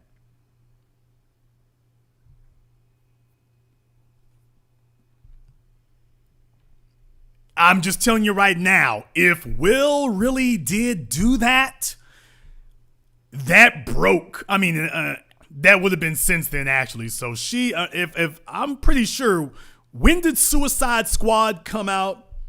I don't want to sit up here and waste too much time about that. I just want to make sure I have my numbers straight on that kind of thing there. But when did the Suicide Squad movie come out? 2016. The Suicide Squad movie came out in 2016. You figure they were filming a year and a half before time. So right about the time that they both decided to split up, right about that time was when he would have been filming Suicide Squad with Margot Robbie. So let's just say that the rumors are substantiated. Take a look at who Will got and take a look at who Jada got. Take a look at where they both ended up at. Take a look at that. I ain't throwing shade. I ain't throwing shade.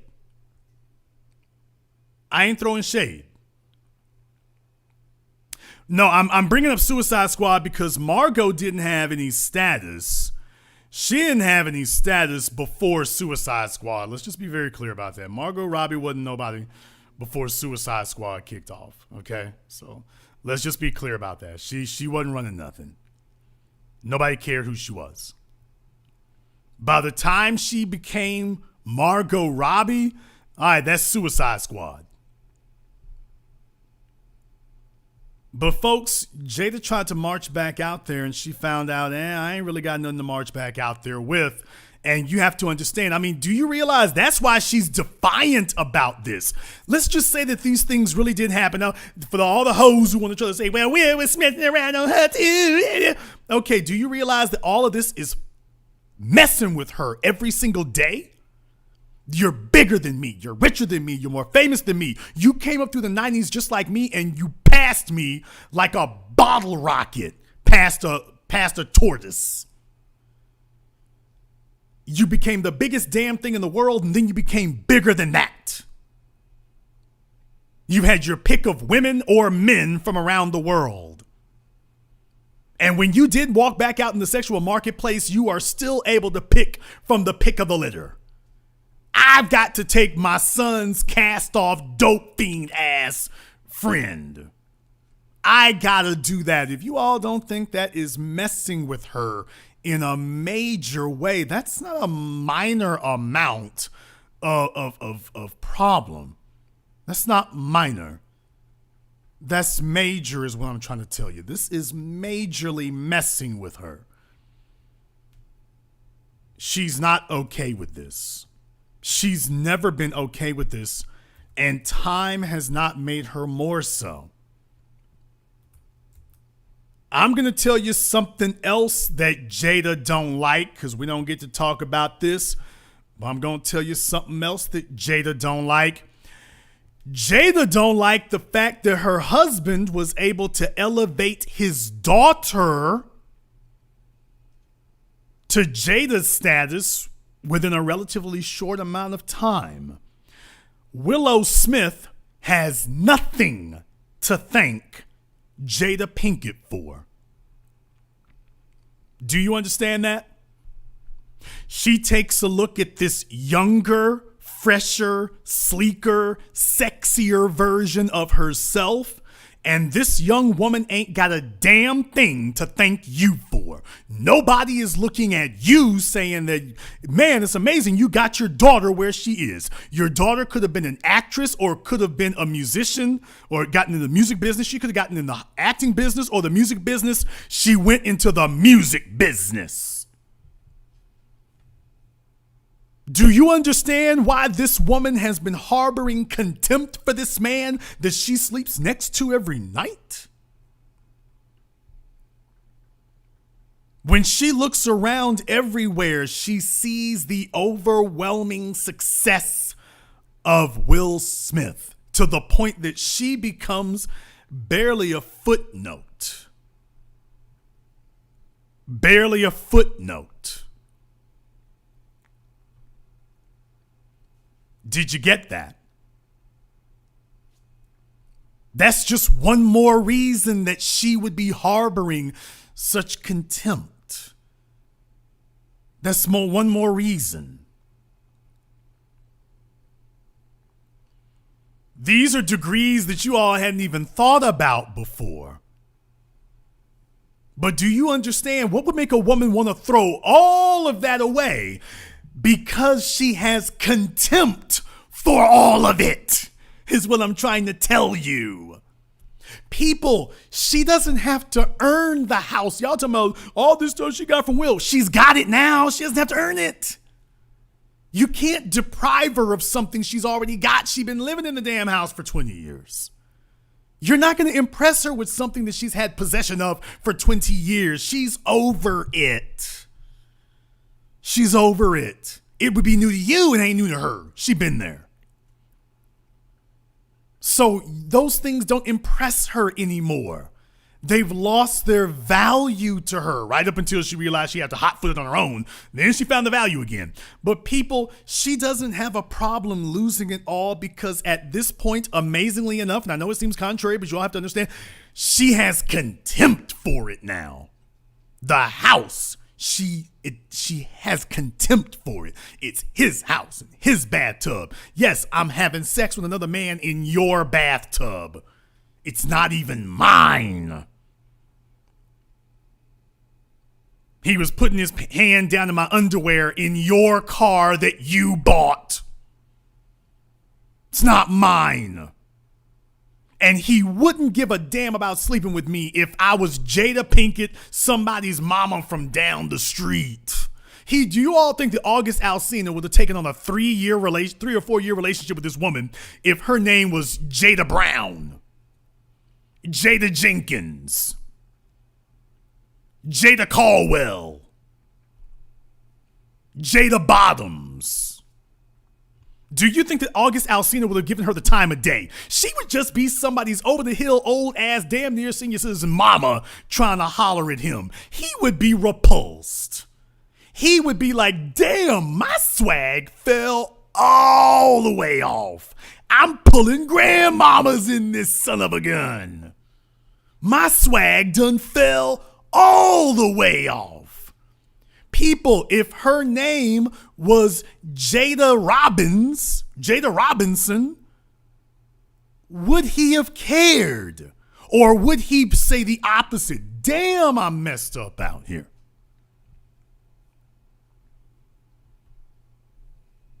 When you think that over for a few moments there, it kind of makes sense, doesn't it? When you actually think it over for a moment. Which is what I want us to do now, assuming we don't have too many issues about this. I'm hoping that it won't be a problem here. Brothers and sisters from around the world, we're going to go ahead and open up the telephone lines. See if we can get that to work with a minimum of issues here. The telephone number is 646-787-1933. That's 646-787-1933, your personal access code to the business. If you're looking for the number, you can also see that in the description. I'll go ahead and put that over there as well. But you can go ahead and give us a phone call. And here's what I'd like to have. If there are any women in the audience listening to me tonight, I want to talk to the ladies in the audience. Or fellas, if you do call up, I want to talk to some folk here. If you've been in an entanglement, if you were the breadwinner and you was bringing it home and your woman wasn't showing proper respect, or ladies, if you have found yourself in an entanglement with a guy who wasn't doing some crazy stuff to run you off, but for whatever reason you decided it was not good enough, I want to go ahead and present that telephone number to you here so you can go ahead and give us a call. I want to go ahead and do that. You can go ahead and call us up at 646-787-1933. That's 646-787-1933. Your personal access code to the business. Go ahead and give us a call. I want to hear from you. Let's hear what you got to say. Let me get caller from area code 484. You're on live with the business. Turn off your speakers. What is your name? Where you're calling from? My bad, Jay. My name is Akeem, calling out of Pennsylvania. Akeem out of Pennsylvania. What's on your mind? Okay, somebody behind you is breaking out. My girl wants. Sorry, Jason. My girl wants to have the question to ask you. Here she goes. Okay. I don't know what the hell was saying. What do you mean? You just said if the role will reverse. Come on up and say it. I feel like if the roles must be reversed on Will, that the whole world wouldn't be blowing all up like they is right now. Now, okay, I feel like everybody.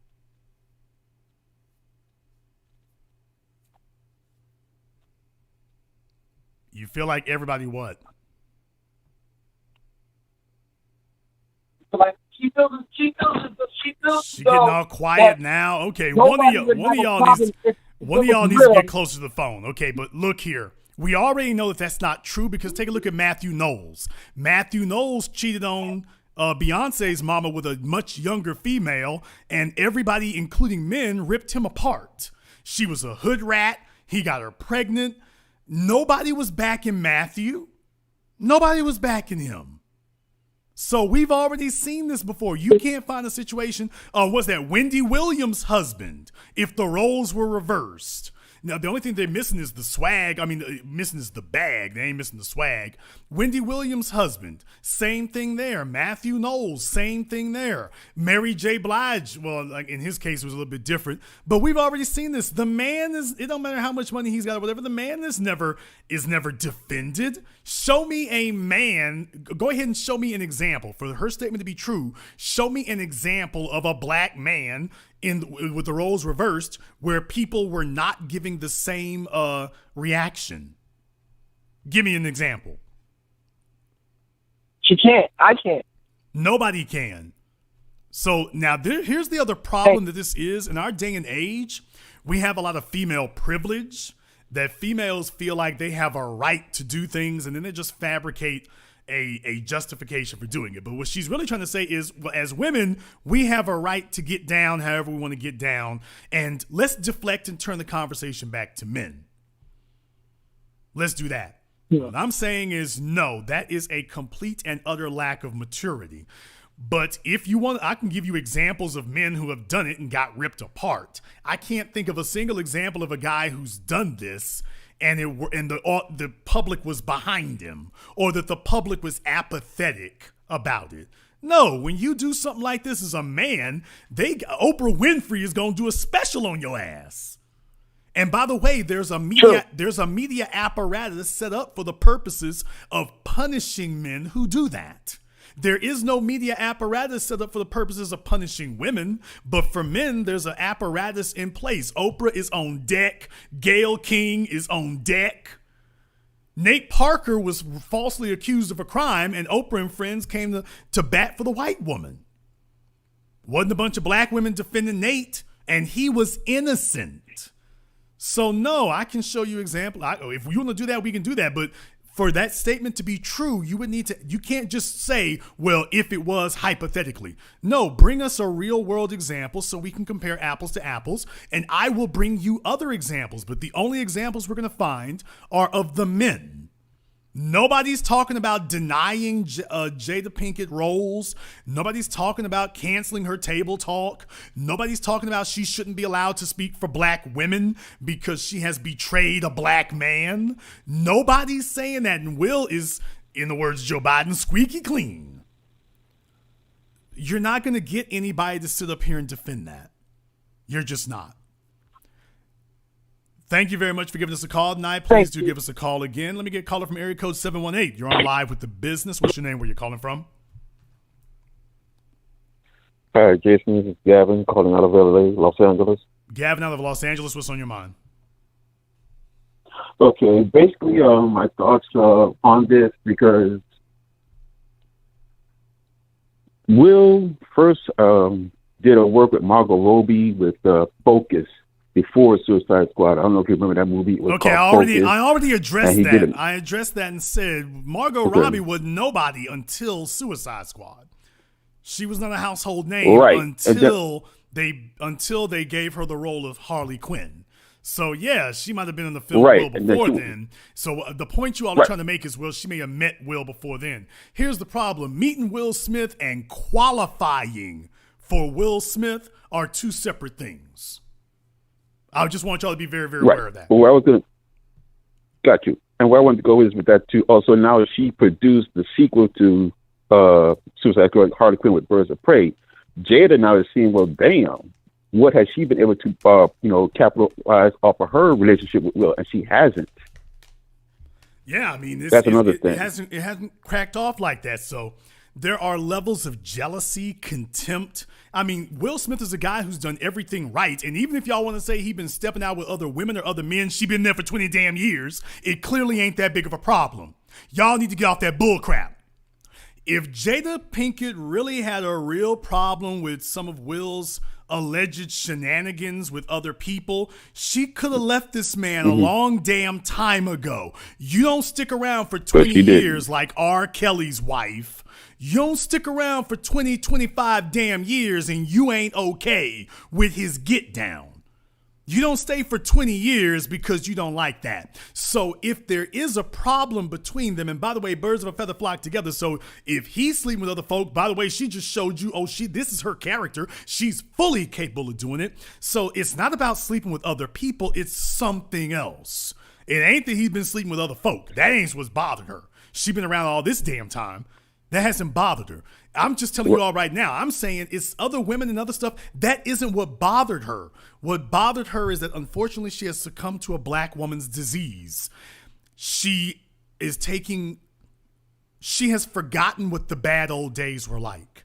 She gets to sit around a table with her mama and reminisce about the crack era back in the 90s. That's what she gets to do. But she doesn't have to sit here and live with it. She doesn't have to live with the consequences of her mother's actions from the 90s. So she's okay with it now. All of that's a hypothetical.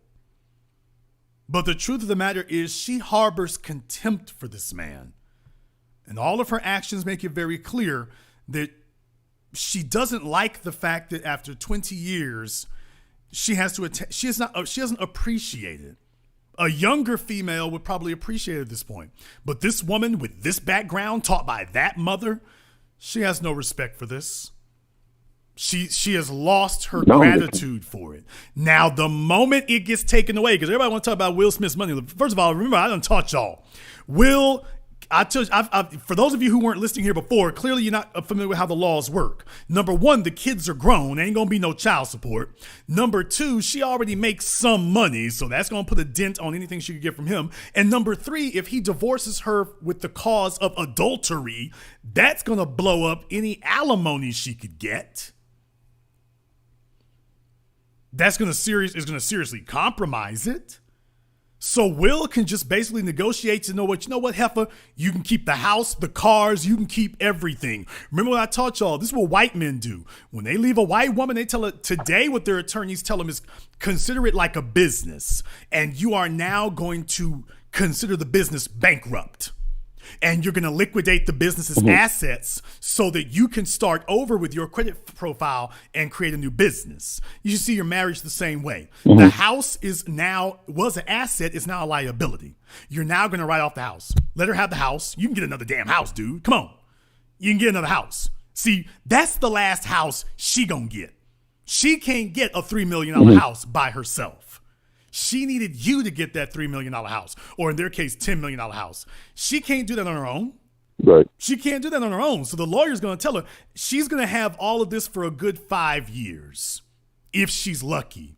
The first time California starts laying it on her ass about them property taxes, HOA fees, maintenance. But I mean, y'all, if y'all think it's expensive to keep up a $250,000 house, what do you think it costs to keep up a $10 million house?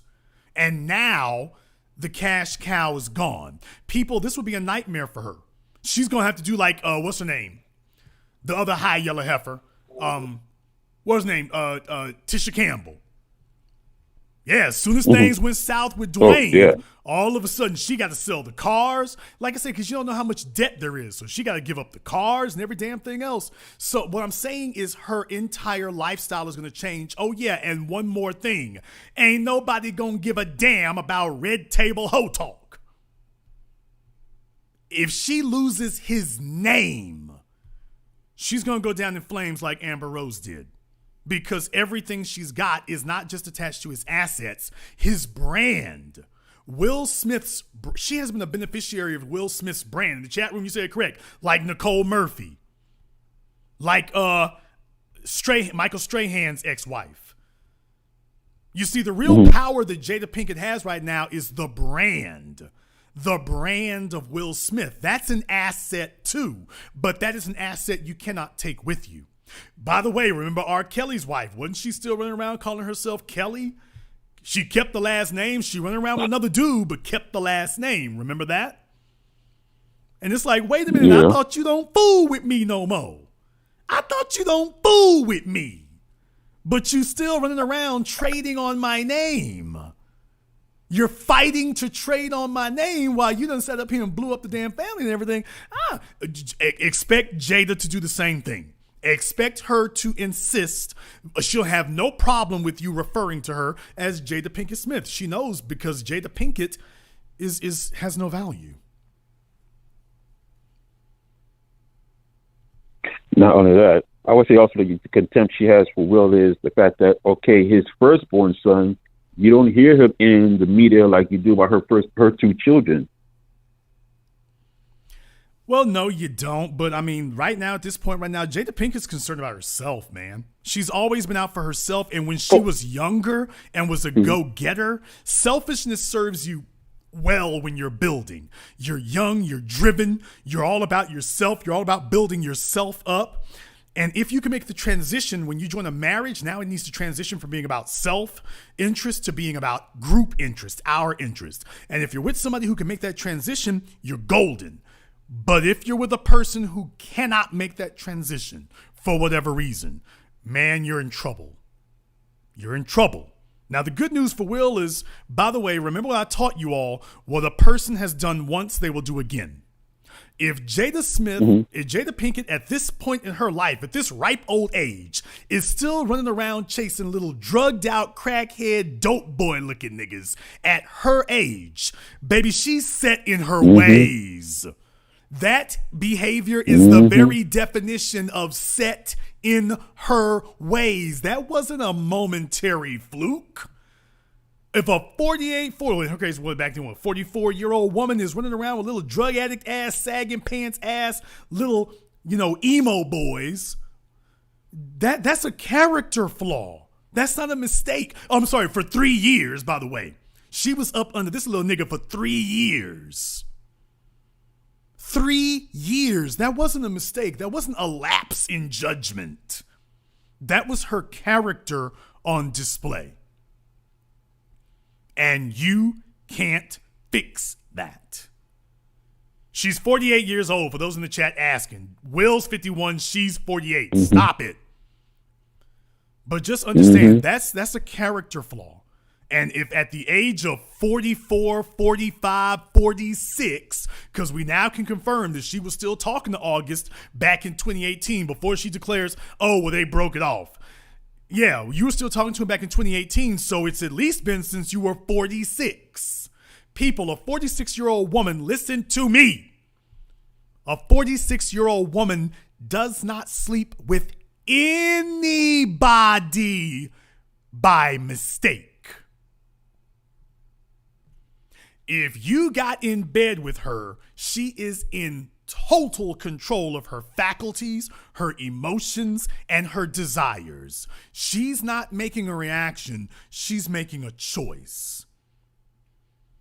And if she slithered into bed with this little cracked out looking dude, that's because that's who she is. And she is set in her ways now. So, Will, you going to be fighting this the rationale she's giving you at this table. You better get ready to be hearing this a lot, because when she does it again, if she's done it before, she'll do it again. But there's one more thing I want you to remember now before we get too far into it. Understand something. If a person has done something once, they'll do it again. Will Smith has already had one expensive divorce. Anybody heard anything about his first wife balling out like that? Will has already had one expensive divorce. And what a person has done once, they'll do again. Oh, don't think that the price tag is going to keep him from doing it. If he's done this to one woman, he'll do this to you. Thank you very much for giving us a call tonight. Let me get caller from area code 813. You're on live with The Business. What's your name? Where are you calling from? Hi, this is Kenny. I'm calling from Tampa, Florida. Kenny from Tampa. Let's hear it for all my women built like strippers. What's on your mind? See, why would you say that? The thing I have to say is that everybody's, and yes, I do agree with, the things that she did. Yes, those weren't the best things. However, when you try and discredit her, or when you discredit her contribution to the family, then that's like, how can you say she didn't do anything? What's her okay, you say she raised his children. Baby, he could hire a nanny for that. What else you got? Raising children, that's a big contribution. I don't see how you can, if you trust someone to have your children. Okay, first of all, no. Raising children is a partnership. He hasn't been a baby daddy living in a separate residence. He built the damn house. He's provided her the ability to have the children. So he's not some absentee parent. He's been there the whole time. Remember, she had a television series and whatnot? So she ain't been home the whole damn time. So she hasn't done anything that Will hasn't done. How you gonna try to X him out of raising his own children and hand all the credit to her? But from my understanding of what you were saying is that she didn't do anything. No, what I'm saying is that you can't eat desire. Will Smith pays the bills. Will Smith puts the roof over their head. Will Smith puts the food on the table. And Will Smith is going to be the cause and the generator of their generational wealth, not her. So when we talk about the tangibles, because the only thing you could mention were intangibles. By the way, and even those intangibles, she's not even responsible for those. You got to go back to him even for those. So for the tangibles, the things that women complain about a man not giving and providing, the things that y'all say, yeah, all them intangibles like emotions and patting my hand, that's nice and everything, but where the dollars at? All those things, he does that. In addition to, he has given the family their ideology, even if you don't agree with it. He is the family's spiritual and moral center. When you talk to him about his ideology of personal development, it all makes very much sense, and you can see it. Even if his children are a bit wayward, you let people be, my kids are open-minded. They're open-minded. Yeah, but you can allow somebody to be so open-minded that the brain falls out. So you got to be careful about that. But whether we're talking about ideologically, mentally, emotionally, spiritually, that's the house that Will built, and she's been trying to hijack it ever since with varying degrees of failure. Because, by the way, the children don't really take after her except sexually. They take after him. The son is still trying to figure out what he wants to be. But at some point, if he ever gets responsibility just dropped on him, it's going to be a different thing. It's going to be a different thing. And also, I think they refer to themselves as being life partners. So no matter what everybody else thinks or whatever, it comes across to me that they're going to be together and they're going to, try and work through whatever they have going on, whatever kind of relationship that they have may be foreign to a lot of people, but they seem like they're going to try and work through it. Well, you know what they can try, but I'm telling you as a man, she has assaulted this man's position. Do you all understand what she really did? You don't understand it. You don't understand it. What she really did was she brought another dude in the house who is an insult to Will's status. This little young nigga is an insult to Will's position. Will Smith has built a name for himself. When he was August Alsina's age, he was building up the assets and the empire that would become Will Smith. August Alsina can't pass a DUI sobriety test on a random weekend. This little young bastard is an insult. His very presence. You couldn't even go and get a young Kanye, a young Jay-Z. You couldn't even get somebody who's building something. You got a fella that you got to carry. His very presence is an insult to Will. Do you understand that? His very presence is an insult. Because it means that Will's chose wrong with this woman. She couldn't even get a side nigga that was going somewhere. This is inexplicable. And that is the unforgivable insult of August Alsina's presence. She didn't even have the decency of choosing a guy who was at least half as good as Will. Will is iconic, so nobody expects him to get to that point, but this guy ain't even half as good. That's an insult, his very presence. Okay. Even if that you're saying that, Will was aware that they were having some kind of relationship, entanglement, whatever. He was aware of it. No, he so wasn't. I think... No, he was not. If he was aware of it, he did not approve, and that's the other barrel that this heifer slut has him over. Will Smith is like Barack Obama, no drama. His kids might be a little wacky and out there, but there's no drama. His kids ain't getting arrested. We know they do drugs, but they ain't OD'd on drugs. He's got an image. His image is what makes money. So if he knew, the problem is he didn't approve of it. And let me explain it. Go ahead and make your last point, but I'm going to explain to you all why it is that he didn't approve. And what he said during the Red Table Talk, if you wasn't listening, he's already explained that he wasn't okay with that because he described it as a transgression.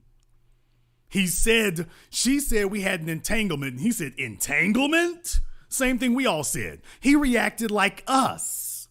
He ain't treating this. He said, I didn't give you no permission either.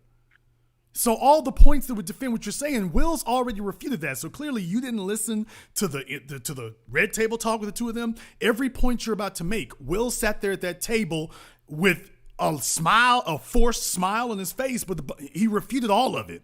No, I wanted this to remain secret. No, I didn't talk to anybody about it. I told my wife we ain't gonna say a damn thing about it. No, I did not give permission. No, this wasn't a dating choice. This was a transgression. every point you're going to make, he already, as softly and diplomatically as he could, batted every one of those back. And in the chat room, they're right. This is the problem that we have in society today. Females back each other on their BS instead of taking each other to task so that you all can become a better crop of females. Women see power in burning down the house as opposed to saying we need to clean up the house. She's like, if I can't have my hoarder pigsty, burn this son of a gun down. And women need to become the first line of defense that calls each other out. But the society we have today, women are all screwed up. Black women as a group, black women as a group are throwed the hell off. And whenever somebody tries to say, hey, straighten the act up, it then becomes, well, what about the men over there? Right? It doesn't become okay, let us sit down and be introspective, get ourselves together, and then eliminate this ability for people to criticize us or to punish us. Because this is something that black women get punished for. And sitting at that table, what you're doing right now, sitting at that table is the cost of black women refusing to check themselves. I want y'all to be very clear that the cost is sitting at that table. This woman, Jada Pinkett's mother, refused to correct herself when she was 20 years old, 25 years old. She created a hoish environment. She talks about the drugs, but she ain't talking about the niggas who was in and out the house laying on top of her in front of her daughter. And that was the first generation. And here comes the daughter showing that she has absorbed every putrid, disgusting, ignorant trait that her mother created. She's soaked up every one of them and is now carrying this into the future so that her daughter, Willow Smith, can see this not as a story or an anecdote. Do you realize the effect this is going to have on Willow Smith? That the example her mother has set is that you can sleep with your kids' friends, that you are your kids and your parents are peers. And I understand that Will has a hand to play in that as well. But Jada Pinkett has taught her daughter that you and your kids are peers. This is the example that she has set. This is her example. So no, this is not Will Smith. He didn't do that with his first wife. The only alteration here is that woman.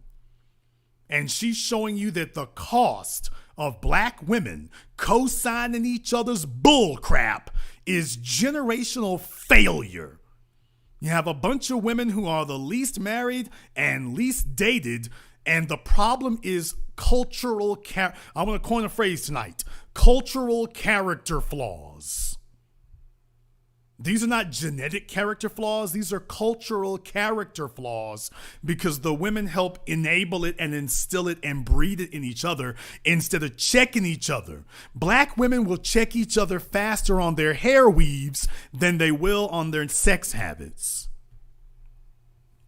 One of them you can live with for a week. The other one you have to live with for the rest of your life. So the sex habits that'll screw up your life, to each his own. Hair weaves. Ooh, girl, I know you ain't going out like that. I know you ain't going outside with the hair weave like that, but this little drugged out pink shirt, pink flamingo wearing nigga sitting at the table, we gon' let that slide. And let's change the subject to Will. Not the fact that your mama just took a major ass downgrade. Think about that for a few moments. I'll let you have the last word. Okay. All right. So the first thing I said was I didn't agree with her behavior. What I was saying is that how can you discredit her as having an influential role in her children's life? I never agreed with her behavior. I didn't say I didn't say that she did not have an influential role in their life. I just sat here and explained to you what's going to happen to Willow, and that it does explain a lot of that. All the behavior we've seen from Willow all this time, it kind of all makes sense when you take a look at the mama's real get down now, doesn't it? So I'm not saying that she has not had impact. I haven't said that she has not had an effect. I'm telling you she has. I'm telling you she has. Absolutely she has. Okay, well, thank you for the broadcast. Okay. Let me get caller from area code 225. You're on live with the business. What's your name? Where you calling from? Hey, Jason, it's Leslie from Baton Rouge. Leslie from Baton Rouge. What's on your mind, sister? Yes, sir. I was just following your broadcast and just thinking about a lot of things in regards to how Black women approach marriage and how we sorry about that. I was getting a call. How we run men off and how we don't know how to play. Now, Jada she didn't know that she had won, but the thing that I was looking at was that she got married to Will in 97. Pac got killed in 96, but Pac was engaged to date Quincy Jones's daughter. So what did Pac know that caused him not to get in a relationship with her or make her a wife? I mean, people don't change as they get older. I mean, the traits she's showing now, she was showing all this back then. Fellas, if y'all got a chick who hangs out with dudes who are tatted up and thug life across their bellies, Tupac was a great rapper. Personally speaking, how he said a lot of prescient things, but there were some big character flaws. And you can go listen to Mob James on Gangster Chronicles. I like listening to Mob James because that's a nigga tell it like it is. And he said the problem was Tupac wasn't a gangster, but he wanted to be gang affiliated, and he wasn't a part of that life. Let's just keep it real. He went to Vegas one night, play acting like a gangster, and met up with the real damn thing. So I'm not really sure what it was about Jada that he didn't commit to her. It might have been she was sleeping with too many folk at the time. It might have been something else. She wasn't ambitious enough. It might have been that she wasn't connected to enough big people. Who knows? But I will say that whatever it was, it didn't make you want to get with her. But here's the problem. Even if he did, how much of a step up would that have been? Now, maybe Tupac would have changed if he had gotten older, if he had actually had the opportunity to get older, maybe he would have matured and grown out of that and whatnot. But as far as a lot of these folks are concerned, let's be clear. We can't sit up here and say that women mature faster than men, which is a damn lie. That's been a misnomer forever, by the way. And people totally misinterpret what that means to say that females mature faster than boys do. They totally misinterpret that. But even if you do believe that, understand something. She was in her 20s. She knew who she was. And over time, she's become more of what she already was. This wasn't a mistake. Yes, I agree. And then when you take a look at August Alsina, is that not, physically I'm talking about, is that not Pac? He got the head rag on. You know, y'all remember Pac sometimes would go out with them Versace shirts and stuff with his chest all open. This is a young man sitting indoors, wants to have his chest open so you can see his neck and his chest tattoos. She's trying to relive her damn 20s. She has been elevated to wife status, and she wants to revert back to girlfriend status. See, there's a whole different group of rules over here. In the world of adults, in the world of people who are built, in the world of people who are stable, we go by a set of different rules than these young reckless niggas do. People with nothing to lose, they don't play by the same rules we do, and we don't play by the same ones they do. That's why we're powerful and they're powerless. So this young fella can sit here like a damn graffitied up subway car.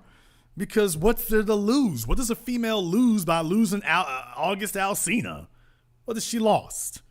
She hadn't lost anything. But there's more levels to this. I'm going to get to that here shortly. Thank you very much for giving us a call, Leslie. I want to send a message out to the females right now because there's a lot of y'all out here. You have been ill-served by your mammy.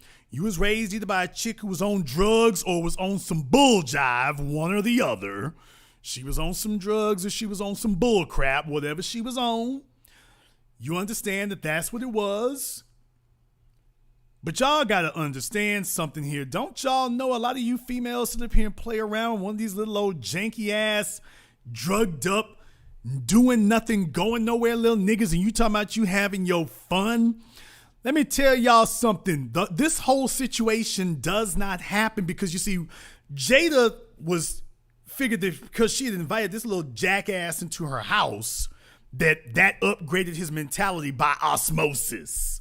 She was so arrogant to tell herself that if she approved him to get into her bed, then she was going to upgrade his personality. And what they found out was he's another Black China. You brought a Black China into the house. Ladies, I got to tell y'all, a lot of y'all are young and a lot of y'all are immature. You might not be young and immature. A lot of y'all are old and immature. And you done brought some little sniveling, whiny, immature, baby boy ass snitch into your home. Oh, I got to get to it tonight because I entitled this broadcast The Simp, the Hoe, and the Snitch. And I said it for a reason. I've talked about the simp. I talked about the hoe. Let me get back to this snitch. You see, where I'm from, beat that chest. A man don't tell where he been. See, y'all in the internet age where if it didn't happen on Facebook, it didn't happen. And this is why y'all's lives are screwed up here. If you had a real ass woman and a real ass man to tell you how to comport yourself, you don't tell folk where you been. You don't let niggas know. You don't sit up here and broadcast that. You don't sit up here and advertise to people where you been and who you been with. You don't tell that. That's not for the general public. They supposed to sit up here and wonder. They supposed to guess. You ain't never supposed to let people know. They supposed to think things. They supposed to believe things. And they supposed to guess things. They ain't supposed to know things. See, where I come from here, how we do it is when folk know where you been, they know how to sabotage you. They've got information they shouldn't have. They got the keys to the kingdom. They can start unlocking locks. You ain't supposed to give nobody the ability to open up the doors to your house. You're not supposed to do that. And damn sure a woman ain't supposed to let her body count be public record. The dude she with, she's supposed to keep that on the low. You know why? Because if things do fall apart with your husband, and if things don't work out with your side dude, you don't want to advertise to folks that that's your get down because you have just disqualified yourself from cycling to a new man. The new dude gonna take a look and say, there's too many folk been floating through your bed, baby. Let me put you in this side chick category over here. I'll come through when I come through. No, I can't support you, can't pay no bills, can't buy no house. I'll see you when I get there. I'll be through when I come through. See, in the adult world, we don't play these little old bull jive games where everybody you with, you got to put them on Facebook and have a bunch of pictures somewhere. So if some hater wants to come along later, let's just say we were all haters. Let's just say that's our get down. We all just hating. Nigga, you gave us the ability to do it. You gave us the ability to do it. We wouldn't be able to hate on you if this little young nigga wasn't running his damn mouth. You chose wrong. You didn't even get a mature young fella. You got some little whiny ass, immature, Huggies pull-ups wearing ass nigga who can't keep his mouth shut. You already knew that he had emotional issues. They really need to say psychological. He had emotional issues. Okay, he whines like a hoe. He whines like a hoe. That's the problem. He was whining about his mama. Let me tell you something right now. If your mama was on them drugs and whatnot, a grown man supposed to shake that off. Jason, I can't believe you said a grown man supposed to shake that off. He's supposed to look at where his mama was, where his mama is, and say that ain't gonna be me. Look where his daddy is and say that ain't gonna be me. That ain't gonna be me. Yeah, you messed up over there in the ditch. I'm finna be rich. That ain't gonna be me. You got a young ass dude still sitting up here fighting with his damn issues, and you done brought that up in your house. And not just that, that's your choice to end up in your bed. Now he's sitting up here trying to sell your life. He's going around to record companies, radio stations, and everybody else trying to see if he can cash in on your secrets. She gave this little young bastard, this little young whiny snitching bastard, the ability to emasculate her builder. Do you all understand that? She gave this little immature young bastard the ability to emasculate her builder. Her builder needs to have confidence. And her builder does not have confidence now. And worse, by being with a fellow who sends things public, you have now created a situation of public humiliation and emasculation for your builder. You see, at least in the case of Kim Kardashian, Kanye, she had already stopped fooling with Ray J by then.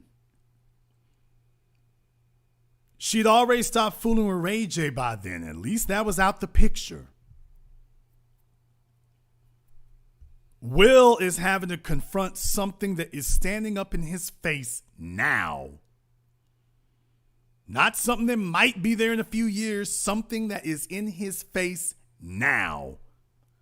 And she has put him in a terrifying position where he's going to have to make a choice between his wife and his manhood. That's a hell of a spot to be in, where you got to choose between your wife and your manhood. That's going to be rough. Having to face that is going to be difficult. And I'm telling you, in his position, I don't know if he can make it. I just don't know if he can actually make it. I know what they thinking. I know what you're feeling. I don't know if it can happen. Caller from area code 908. You're on live with The Business. What's your name? Where you calling from?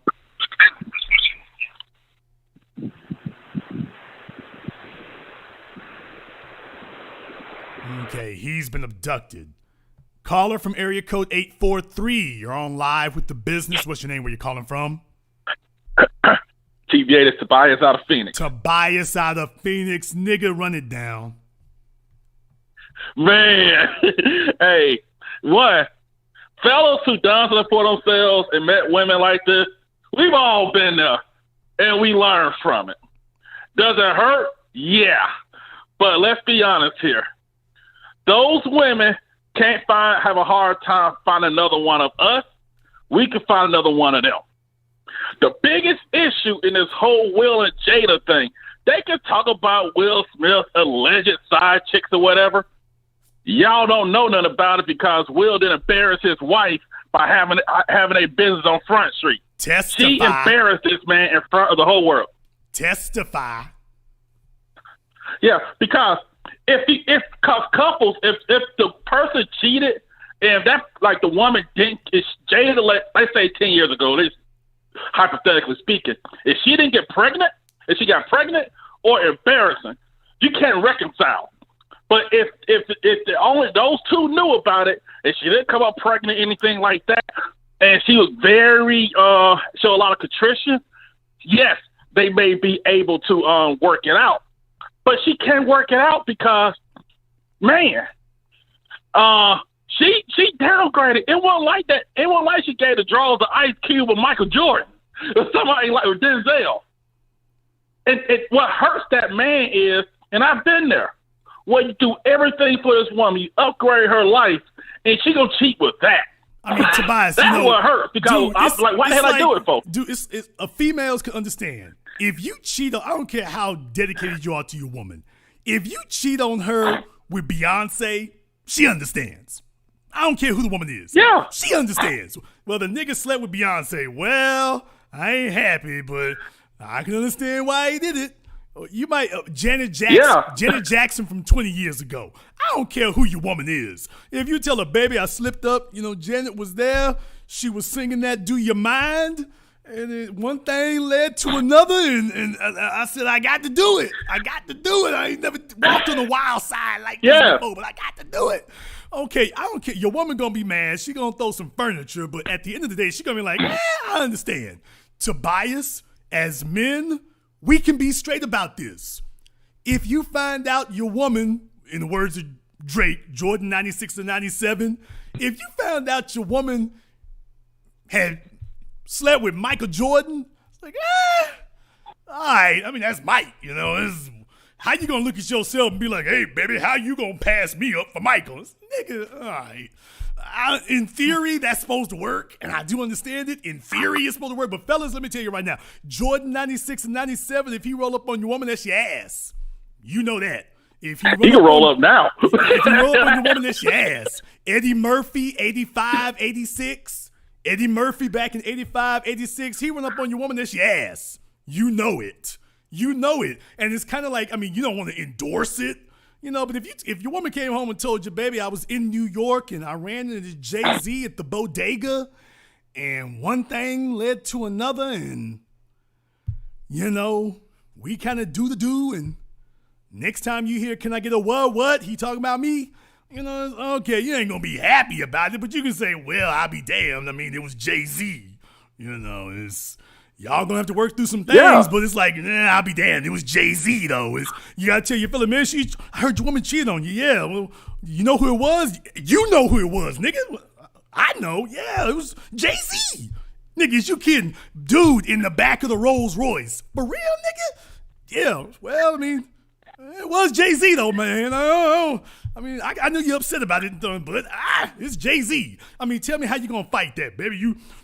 Why in the world you gonna be with Jay-Z when you got me? It's like, okay. Even in my situation and whatnot, I'm not broke by no means, but I'm just saying, if it's a foot race between me and Jay-Z, I ain't winning. I mean, it's not gonna. Let me just say, Jay-Z. Can I say Jay-Z would be competitive? Can I get away with saying that? He would be competitive. Now, personality-wise, I'd have to lean heavy on personality. I'd have to work the hell out that personality. But I'm just saying that you can understand. This heifer come through the damn door with Craig Mack.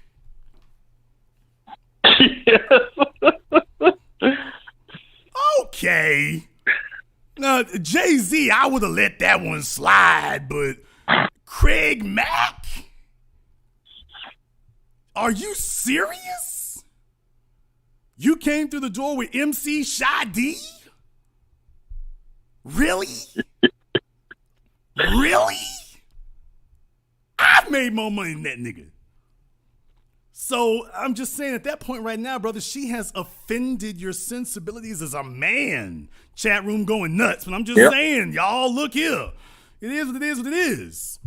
But yeah, man, I mean, I'm just saying, there's things we can understand. And with your woman, it's the same way. Tobias, we know the rules. You know the rules. There's 3 rules. If you want a side chick, to y'all young fellas, if you want a side chick, there's 3 rules. Rule number 1, your woman, she cannot know where you live. Rule number 1, she cannot know where your woman lives. Your woman will tell you this. You told this heifer where I put my head at. You told her where she gonna be real quick tell you my house. I don't give a damn whose name is on the deed, who paying the mortgage. My house. You told her where my house is.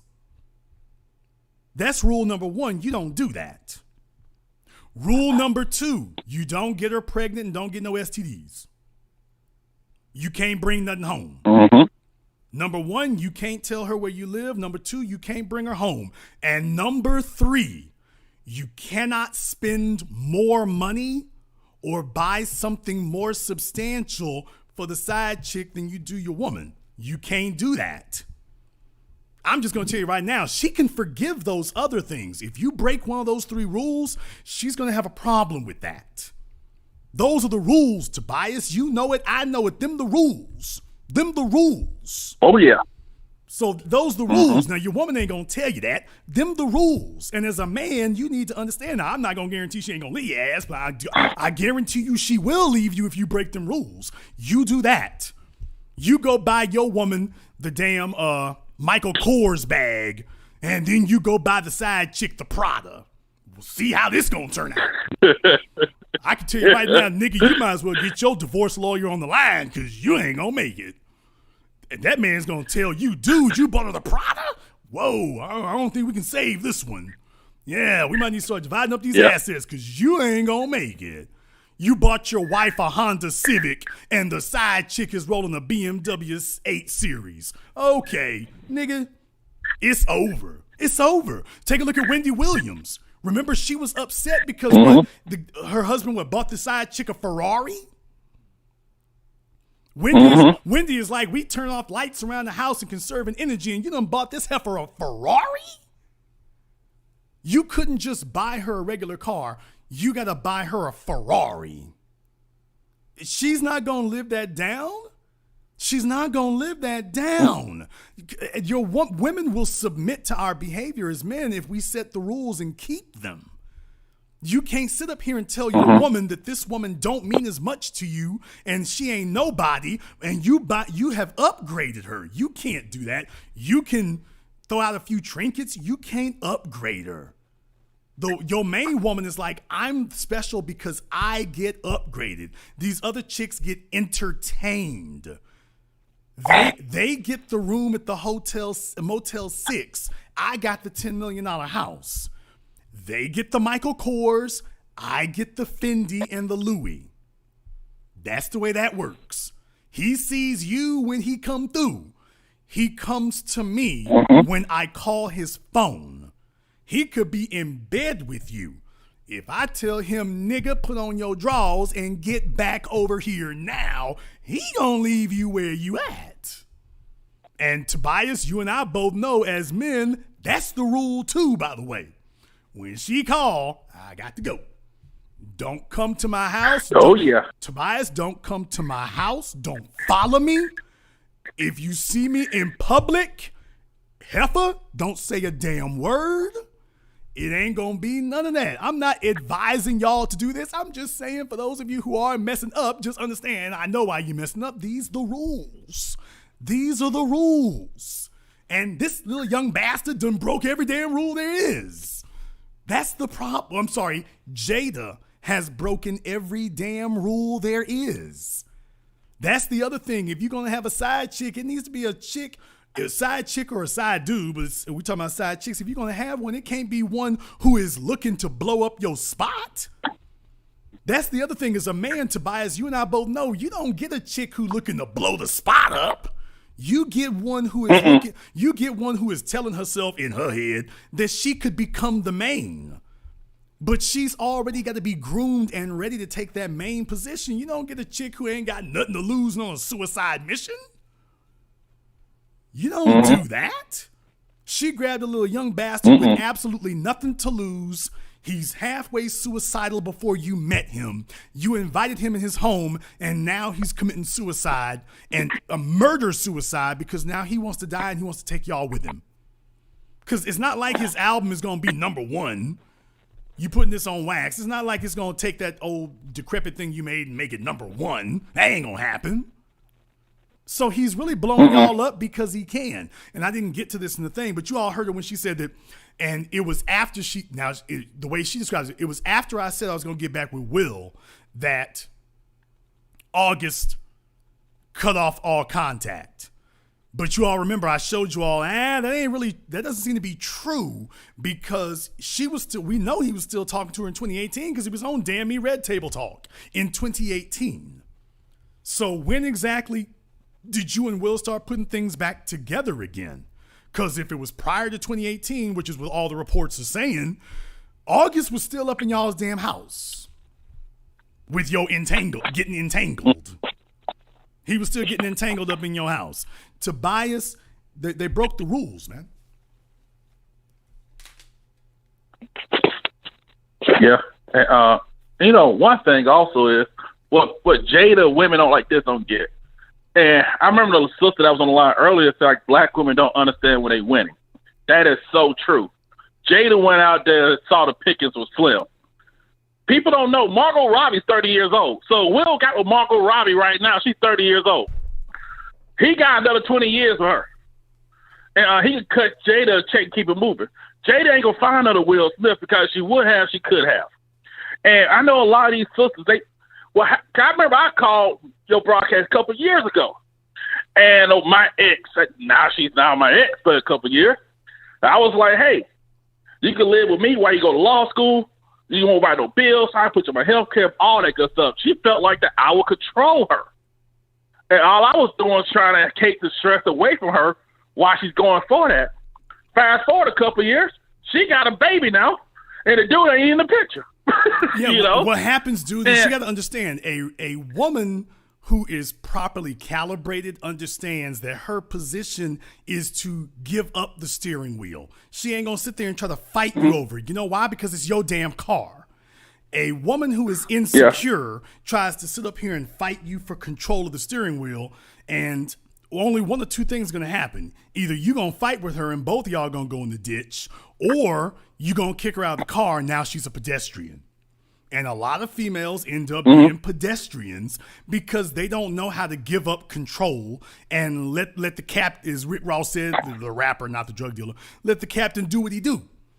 And a woman who refuses to relinquish control, that's an albatross. You can't keep her around, man. She's not willing to relinquish control. She's willing to run off in the damn ditch. She's willing to say, if I can't run it, it ain't gonna be. And as a man, at that point, you got to cut bait. Mm-hmm. Yeah, and the thing is, it's like they love talking about Kim Kardashian and how these white women are. Have anyone heard any scandals from Kim Kardashian? Nope. Only thing she got was a sex tape with her boyfriend Ray J. And he keep talking about he hit her first. Who cares? He ain't got her. She upgraded like 10 times over. Yeah, you don't hear a thing. But here's the thing. He became a little snitch after she was done. It wasn't like Ray J was really like that beforehand. Ray J was upset and angry because plastic surgery notwithstanding, you had a little chick who got made cute, and they basically tried to make her look like a light-skinned black woman, and succeeded, even if it wasn't a clownish Barbie doll way. But he was the one who was sprung. Ray J increased her value. Because we all know his whole life was thrown upside down. August Alsina was a mess before he ever got there. All you did was give this mess access to your builder. That was all you did.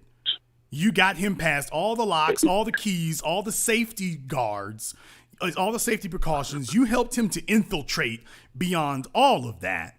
And you've now given him the ability to publicly humiliate and emasculate your builder. That's the problem. TBA.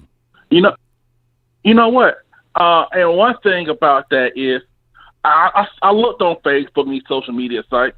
There were a lot of black women I knew who had sons was co-signing Jada's behavior. And I was like, what if that was your son? Because let's be honest here. The average 21-year-old ain't ready for no 44-year-old woman. And she was a predator. Because remember, some of those girls that live in R. Kelly were grown women when he met them. And everybody called him all kinds of predator. She preyed on him. But here's another thing about a lot of these sisters, do they co-sign bad behavior? Because this TBA, a lot of guys that we don't let women behind the velvet rope will guys talk about. If we know a fella who's cheating on a good woman, this TBA, we'll get on him. We be like, hey, you got you a good one. Why are you messing around? But a lot of these sisters, they will keep these secrets to the grave. They know that baby ain't old boys. Won't say nothing. Know she's out there doing wrong. and won't correct her at all, and they will blame the guy who's saying whatever. And look what happens, and they end up losing that guy because all we hear about is black men who don't do nothing, black men who complain about paying for Panda Express, who can't pay a Disney Plus bill. But when you have that, and you blow it, that's on you. Because guess what? Building is not fun. Building is not about making you feel good at the moment. You know what feels good? When you don't have to worry about turning the AC off to conserve power. Or when the mortgage is due, you don't have to worry about it. Or the kids that go to a good school and pay for college or a business and not worrying about how you're going to pay for that. And that's the problem. That is not going to feel good. Yeah. The problem is that, like I said, she has been out of the struggle so long, she's forgotten how good it is to not struggle anymore. She's forgotten how good it is to have a man in the home behaving like a man or head of household, a man that you can look up to. She doesn't appreciate it anymore. She used to at some point in some way. She doesn't appreciate it anymore. And I just think that was always there. It was small when you met her, and now it has grown and grown and grown. She doesn't appreciate it. She's got a good thing, but she does not appreciate this. And ladies, I'm sending a very clear message to you all right now. A bunch of y'all are single because y'all talk about these dudes being F-boys. A bunch of y'all are a bunch of F-girls too. A bunch of you are immature as hell. You are reckless as hell. You want freedom. Well, freedom is a wonderful thing. It really, really is. But what if the freedom that you desire is the freedom to blow your damn head off or the freedom to drive off the cliff? We still give you freedom? Do you still choose freedom, or do you choose to have leadership? And too many of you as a group, you don't know how to get it right, and you don't know how to get your damn daughters to get it right. This is a damn shame to see this on your screen, that the mama screwed up. The daughter is now snatching defeat from the jaws of victory. You would have thought that you want to tell herself that she was able to bypass the mistakes her mama made. Nope. She's on her way to pulling defeat from the jaws of victory as we speak, and repeating and replicating her mother's mistakes. Right down to the line. Right down to the line. Tobias, you and I both know how it is when you bring a female to meet. I want to say about the mothers. We're going to talk about the fathers some other time. But you and I both understand that. As for those of you who have watched us, and you talk about Dr. John Henry Clark, there was a man who gave us the foundations and the cultural vocabulary of nations when he says that when you bring a woman before the queen of your family, your mother is not just your mother, or in that case, your grandmother is not just your grandmother. She is the matriarch of your family. She is the queen figure of your family. She is the queen figure of your bloodline. And you don't just bring any old harlot in front of the matriarch. You don't do that. You are way the hell out of line. When you only bring your mother and your grandmother that which is fit to be in front of them. You don't just bring any old damn thing in front of them. You need to show them that this woman you've chosen is a reflection on them, of what they've taught you. So when you present this person to your family's queen, to the matriarch of your family, you are saying to them, this is what you taught me. And I want you to know what your legacy will be. That this is what I learned. This is what I want to have as your legacy. And you take a look on that screen, and there's Jada Smith sitting in front of her mother with August Alsina, and sitting here, and he was, at one point, you all can go watch the video, he was, when her mother was breaking down crying, he's patting her mother on the hand.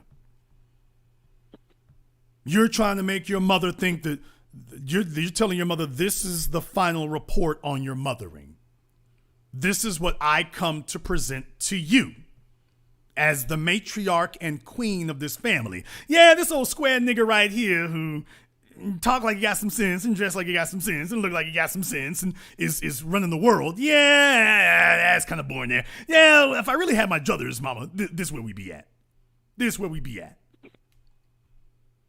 And I don't know if her mama was crying during the interview. Well, now I bet you her mama was crying when she was like, I'll be damned. This little heifer is repeating every one of my mistakes and she's about to blow up the bag. I'll let you have the last word. You know, I'll say these two quick things. First, yes, I saw the picture of Jada Pinkett's mama online showing off her six-pack. It doesn't matter because the woman's 62 damn years old. What the hell we gonna do with that? That's what I'm saying. Ain't nothing gonna happen there. It's over. It's too late. She'd be lucky to meet some dude. She go to church, meet a dude at the church group or the prayer meeting. But also, ladies, if it's not about you having a kid, it's partly that. It's who you had your kid with. And the older you get and you mess around, have a small kid when you get older, that is gonna mess up chances because, dudes, I'm 41. I know you're around the same age as me. You ain't trying to sign up to meet someone who got a 1-year-old or 2-year-old. Hell no. You know, and so the decisions you make today can mess you up because maturity. Because I had a woman leave me because she wanted to have a kid, and I wasn't trying to have a kid until I got married. And I was, you know, and the dude ain't around. And so, okay, you got the baby, but you don't have the family. So, hey, ladies, I'm telling you, having the baby is not more important than having a family structure because many of y'all grew up seeing mama have to do everything by herself because she chose the wrong nigga. And if you choose the wrong nigga, how you make that for your kids see that. And so I just want y'all to see, if you got that man who loves you enough to save up every dime for you to make sure you good, he'll eat top ramen and buy you groceries to make sure you good. Why blow that for a guy who can't even buy you Chipotle? You know, you just have to be mature and think about what you could lose. Because I remember you said this, I used this on the X of mine. I can find another woman to take the Nordstroms. Can you find another man to take you to Nordstroms and get you red bottles? But hey, you guys have a good one. Black first. Thanks for taking my call. Black first, brother. Thank you very much for giving us a call. Tonight, please do give us a call again. You know, you're going to have to make those decisions and make them right. You got to make them right. Ladies, we ain't looking for no little old lady to lay up with and whatnot. I mean, you can lay up with her, but a nigga ain't trying to make no investment. Y'all sit around here and tell yourselves that lie. Y'all are getting older and more single by the day. We're not really trying to make no investments like that. We're not. We're not. I'm just giving you the real. This ain't about make-believe. This is what's real. Caller from area code 857. You're on live with the business. What's your name? Where you calling from?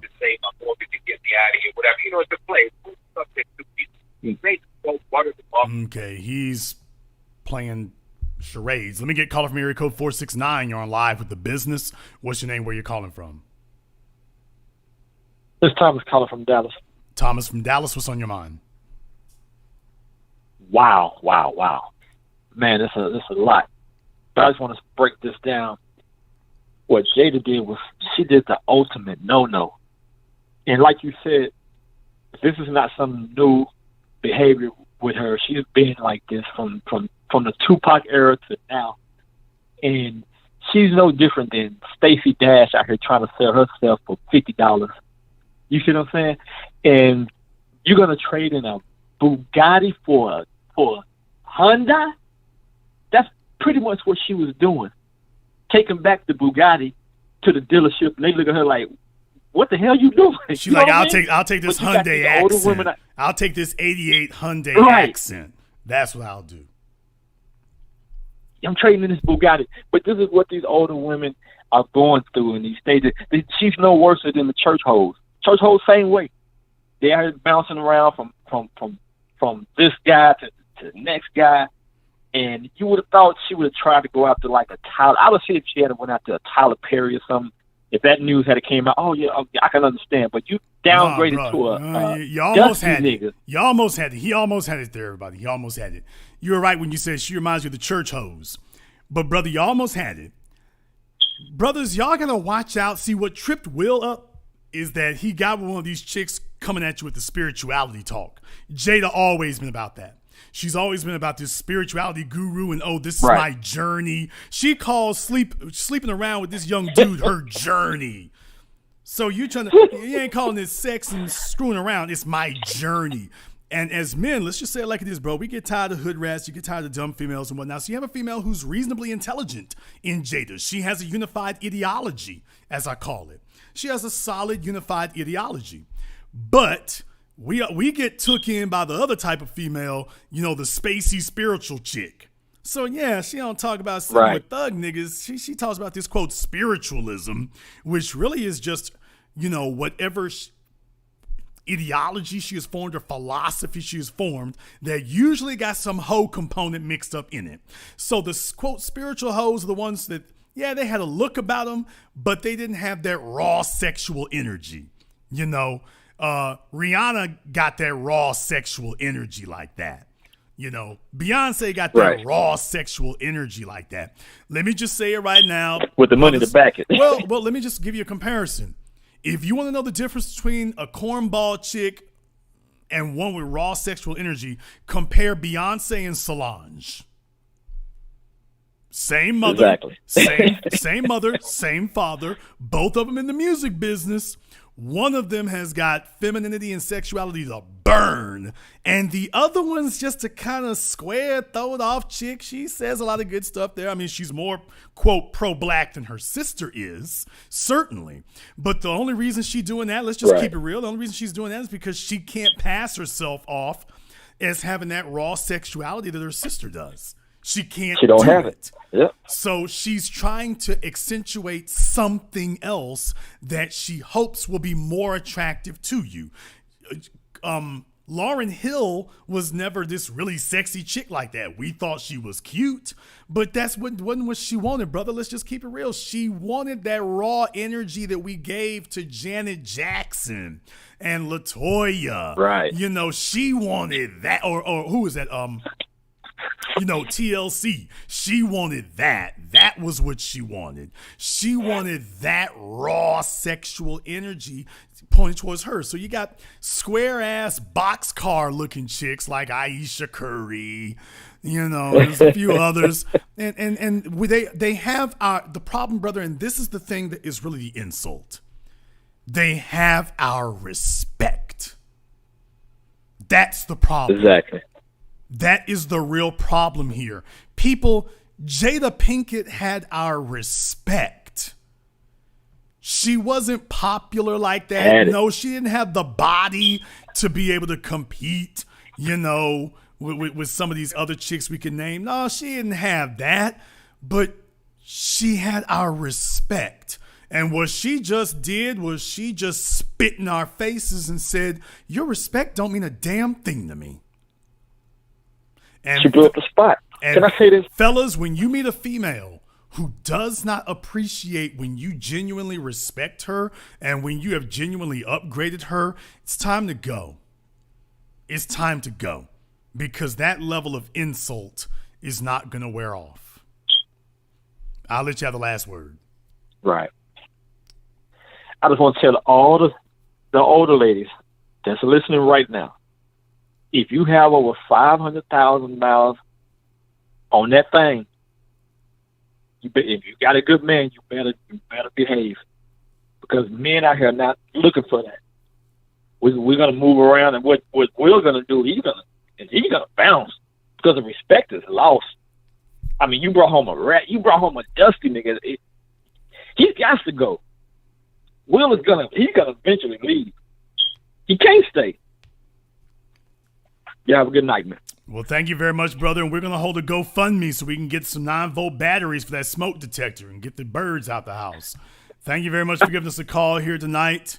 You got to understand, if a woman doesn't appreciate being genuinely respected, then there's nothing you can do for her. because that's the most you can offer her is respect. And if that doesn't mean anything to her, all you can really do is replace her with something else. Caller from area code 404. You're on live with The Business. What's your name? Where you're calling from?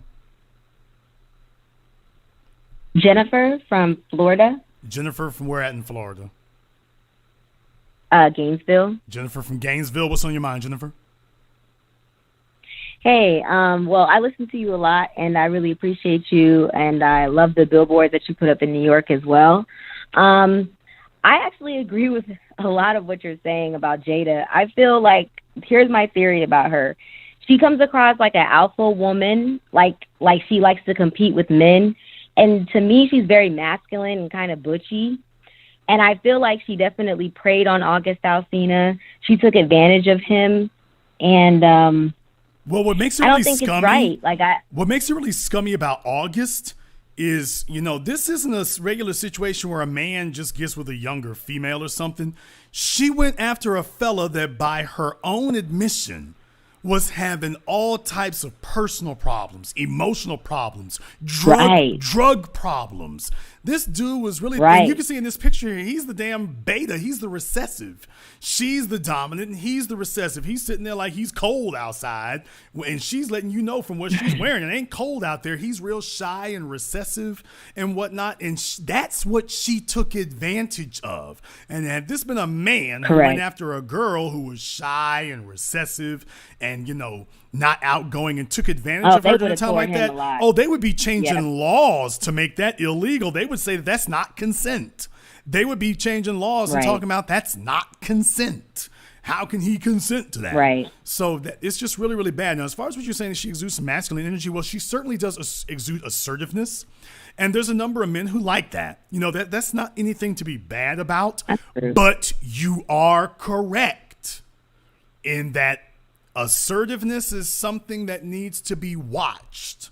The same way that a woman who is ambitious needs to be watched. Because if a woman is ambitious, ambition and cutthroat go hand in hand. If a woman is assertive, assertive and selfish often go hand in hand. There's a thin line between assertive and selfish, between ambitious and cutthroat. There's a thin line between the two. And you got to be careful when you see that. When he met her, it was a asset. Now it seems to have morphed into it's kept going until it's metastasized into a liability. That now she's sitting at a table talking about her extramarital affairs and back talking to him, saying I shouldn't be judged about it and it wasn't a transgression. Now at this point Will's got choices to make. Another thing I didn't like either, because I watched the whole thing on Facebook, when she was like, and I didn't have to ask for permission, I was just like, what? Like, do people think this is really how marriage is? Like, I feel like you do have to, if you're going to step outside your marriage, both of y'all have to ask for permission. She just seems really disrespectful to me. Well, but you know why? It's like I said here before. Y'all got to understand, she got where she is by luck. I want y'all to understand this. Jada Pinkett got where she is by luck. Will Smith, that wasn't luck. Remember, Will went broke not once but twice. And he's still on top of the world. That ain't luck. She's the one who's lucky. He's the one who's skilled. And that's important to keep. I agree. That's important to keep in mind because that tells you where the future is going to go. She's been trying to tell herself, I'm just that damn good. No, you're not. You lucky to be here. By the grace of him, you sit here. So she hasn't, up until this point right now, it hasn't dawned on her that she's lucky because she's been protected from that by his success. So she doesn't appreciate it. I agree. But she's lucky to be there. This is luck that brought her to the table, literally to the red table. This is luck that did that. And she doesn't understand it. That this man can, at any time, this can end for you, Jada. This ain't going to end for him. At any moment, this can end for you. She doesn't really believe that. And why I say that is he didn't get here by accident, which means that her continued presence is his decision. And I'm telling you that he heard what we heard. He's sitting right there. Baby, he heard what she said. He been sleeping and she been snoring in his face for 20-something years. He knows this woman. If he hasn't divorced her yet, it ain't because he's stupid. He knows there is a way through it about which you go about things. There's a way you go about it. But I want you all to be aware, he's not stupid about this. He understands who she is. He heard what we heard. Right. And I'm telling you right now, the past is the best indicator of the future. She has bared her fangs at him. She bared them at him in this video. And he knows her. But one more thing. She knows him. Wait a minute, I'm not finished yet. She knows him. Sorry. And the reason I'm bringing this up is because understand, if she knows him, then she knows that just a few years ago, quote, I was done with your ass. He said that at the table. You heard when he said that. Yeah, because I was done with your ass. Screw the house, screw the car, forget all that. I was done with you. She knows she could wake up tomorrow and be right back there. Only this time you will be gone. She knows that.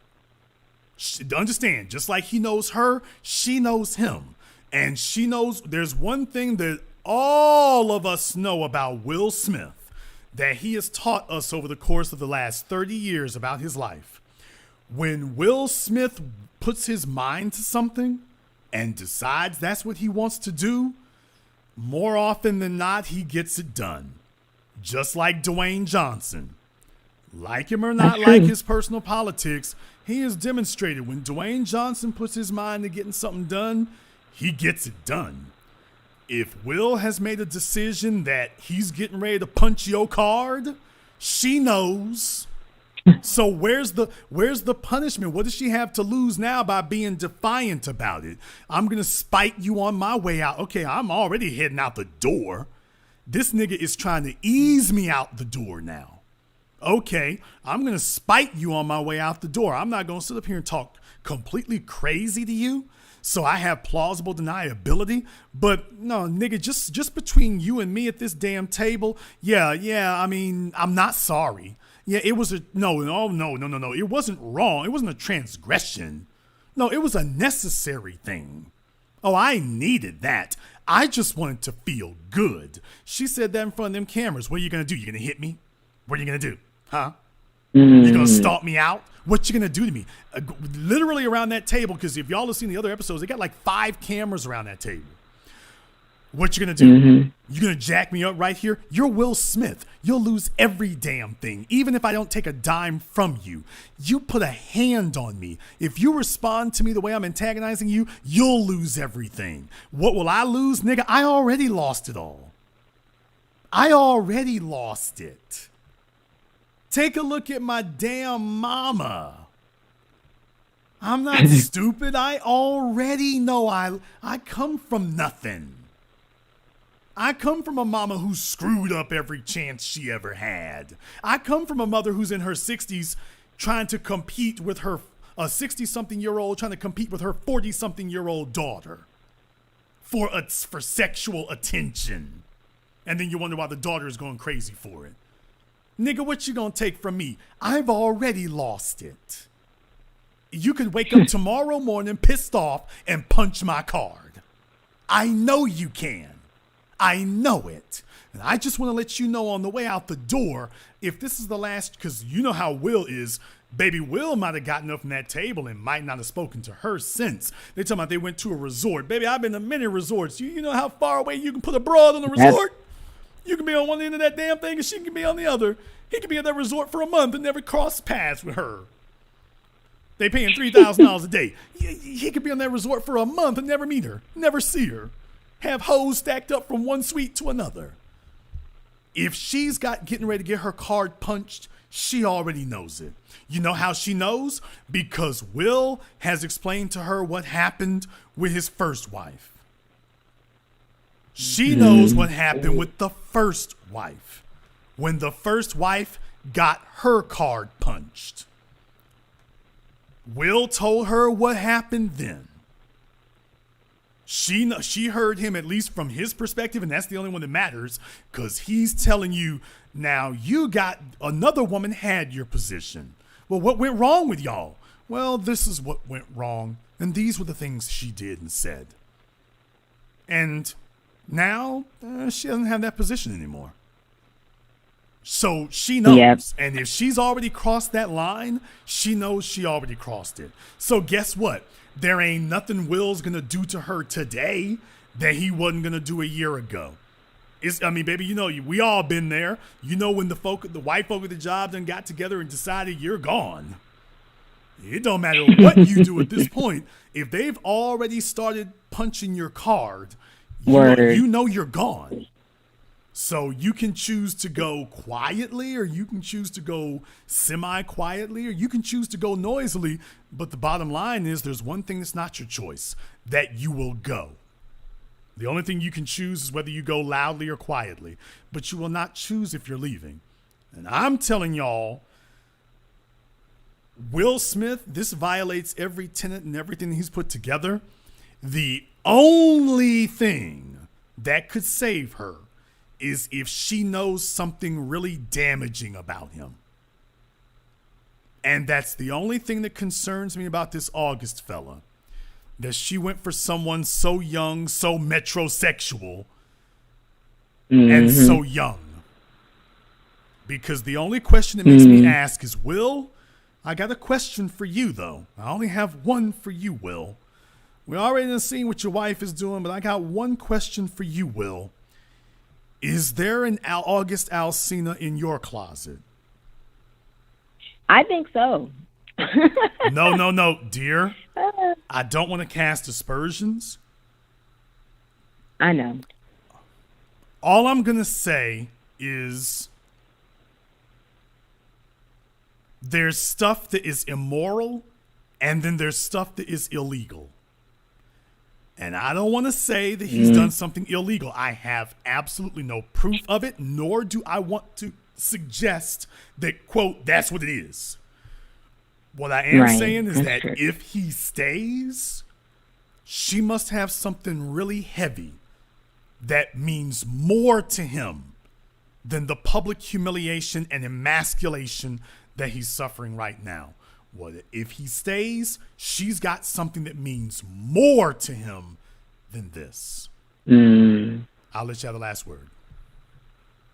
Well, I know. I just want to say I've always heard of them having rumblings of them having them being swingers and him having a side chick. But I just think that Will, his people are more loyal to him, and I think she's weak. Like, she chose August Alsina because I feel like she wanted to feel superior to a man, and she can't really do that with Will because he is an alpha man, and so I think that's why she chose August. But yeah, Will is not I agree. I just want to call up to be a voice of reason for women. Will is not an alpha. Yeah. Let's be very, very clear. The white guys and the red pillars, they all think Will Smith's an alpha. If you all remember years ago when I had my debate with the supposed Professor Sheena Howard, she invoked Will Smith as the epitome of masculinity in Hollywood films. Y'all remember I pushed back against her right then. Will Smith? We've been saying that Will was gay since the 90s. So this isn't Jason Black just jumping up in 2020 saying this. You all remember I've publicly stated, don't dare call Will Smith an alpha or try to hold him up as the epitome of masculinity or an example of that right there. I said that a decade ago. Been saying it for 2 decades. Will has always been a beta. Will is an alpha in his profession. Let's be clear. Will Smith is a professional alpha. He is an intellectual. He's an intellectual and spiritual alpha. But he is a sexual beta. So when it comes to positioning himself against women, he's a beta. And that's good news. That's really good news for Jada. That's probably what's generated such her contempt. And by the way, I want you all to take a look at this picture. I'm not casting aspersions, but Will looks real soft in this picture, don't he? In this picture of him sitting across from Jada, he looks real kind of soft. Just take a look at his eyes. He's real soft and reserved. And I'm going to tell y'all right now, all of us know some gay dudes. You call him on the wrong day. And he was real soft and reserved right until he jumped up on your ass. And then he wasn't soft and reserved anymore. So say what you want to. Will, he's not a Jason Black. He ain't gonna run up on you like that and break you down. Will's gonna be more quiet and more subtle about it. But let's be clear. You might think you're in the clear because you understand he's a sexual beta. But did you miss what I said? He's an intellectual and a professional alpha. And this decision is about his bank account. This ain't about sexuality, and this is not about male-female relations or romance. The decision that he'll make about her will be based solely upon his status. Now, if he keeps her, then that means that something about her matters to him more than the status he currently has. What that is, if he keeps her, I couldn't tell you. But I will tell you whatever it is. For him to keep her at this point, it'd have to be damned important. Thank you very much for giving us a call tonight. Let me get a caller from area code 916. You're on live with The Business. What's your name? Where you calling from? Hi, this is Olivia calling from Sacramento. Olivia from Sacramento. What's on your mind, Olivia? Hi.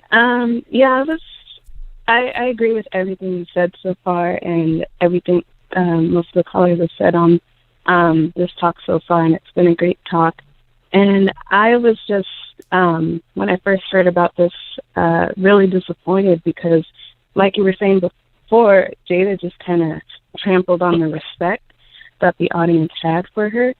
And it's weird because she said this red table talk like a lot of actresses do in Hollywood when they can't really, produce anything more with their acting to almost set themselves up as a kind of matriarch in the setting. So, but she wasn't on anything like The Talk or The View or anything like that. She was doing it on her own with Facebook. So she was trying to set her up as that position, but even that seems like a farce now. And it's like, why should you even have it now because you did this thing? And Will acknowledged that he accepted August into his home, but in a way that she should have fulfilled that womanly role. Like, you're at this position at this age where it shouldn't be about sex now. You have this red table talk. You talk with your kids in this way and you try to be real.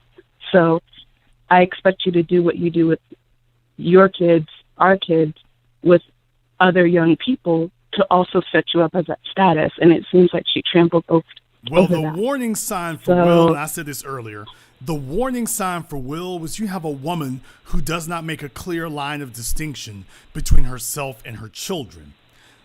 As grown-ups, as adults, we're not supposed to be aspiring to be kids. And we're not supposed to be aspiring to be teenagers and whatnot. We're supposed to be in our status as adults that there's a clear line between us and them. That's why when you got a dude who's 20 sleeping with a woman who's 50, that's an accomplishment, or at least it should be. It no longer is. But when I was doing it, yes, I was. When I was 19 and 20 and dating females who were in their 40s and 50s, that was a sign of accomplishment. Because somehow you have figured out how to circumvent that line of that barrier and that line of separation between your two generations, between your two factions. That's supposed to be an accomplishment. Today is not nearly as much of an accomplishment. I'm just saying, as a man, understand something. You have a female who doesn't see a distinction between herself and kids. She doesn't make a distinction. In her late 40s, she doesn't make a distinction. This isn't going to go away. Take a look at Madonna. Take a look at Cher. I can go down the list. It's not going to go away. It isn't.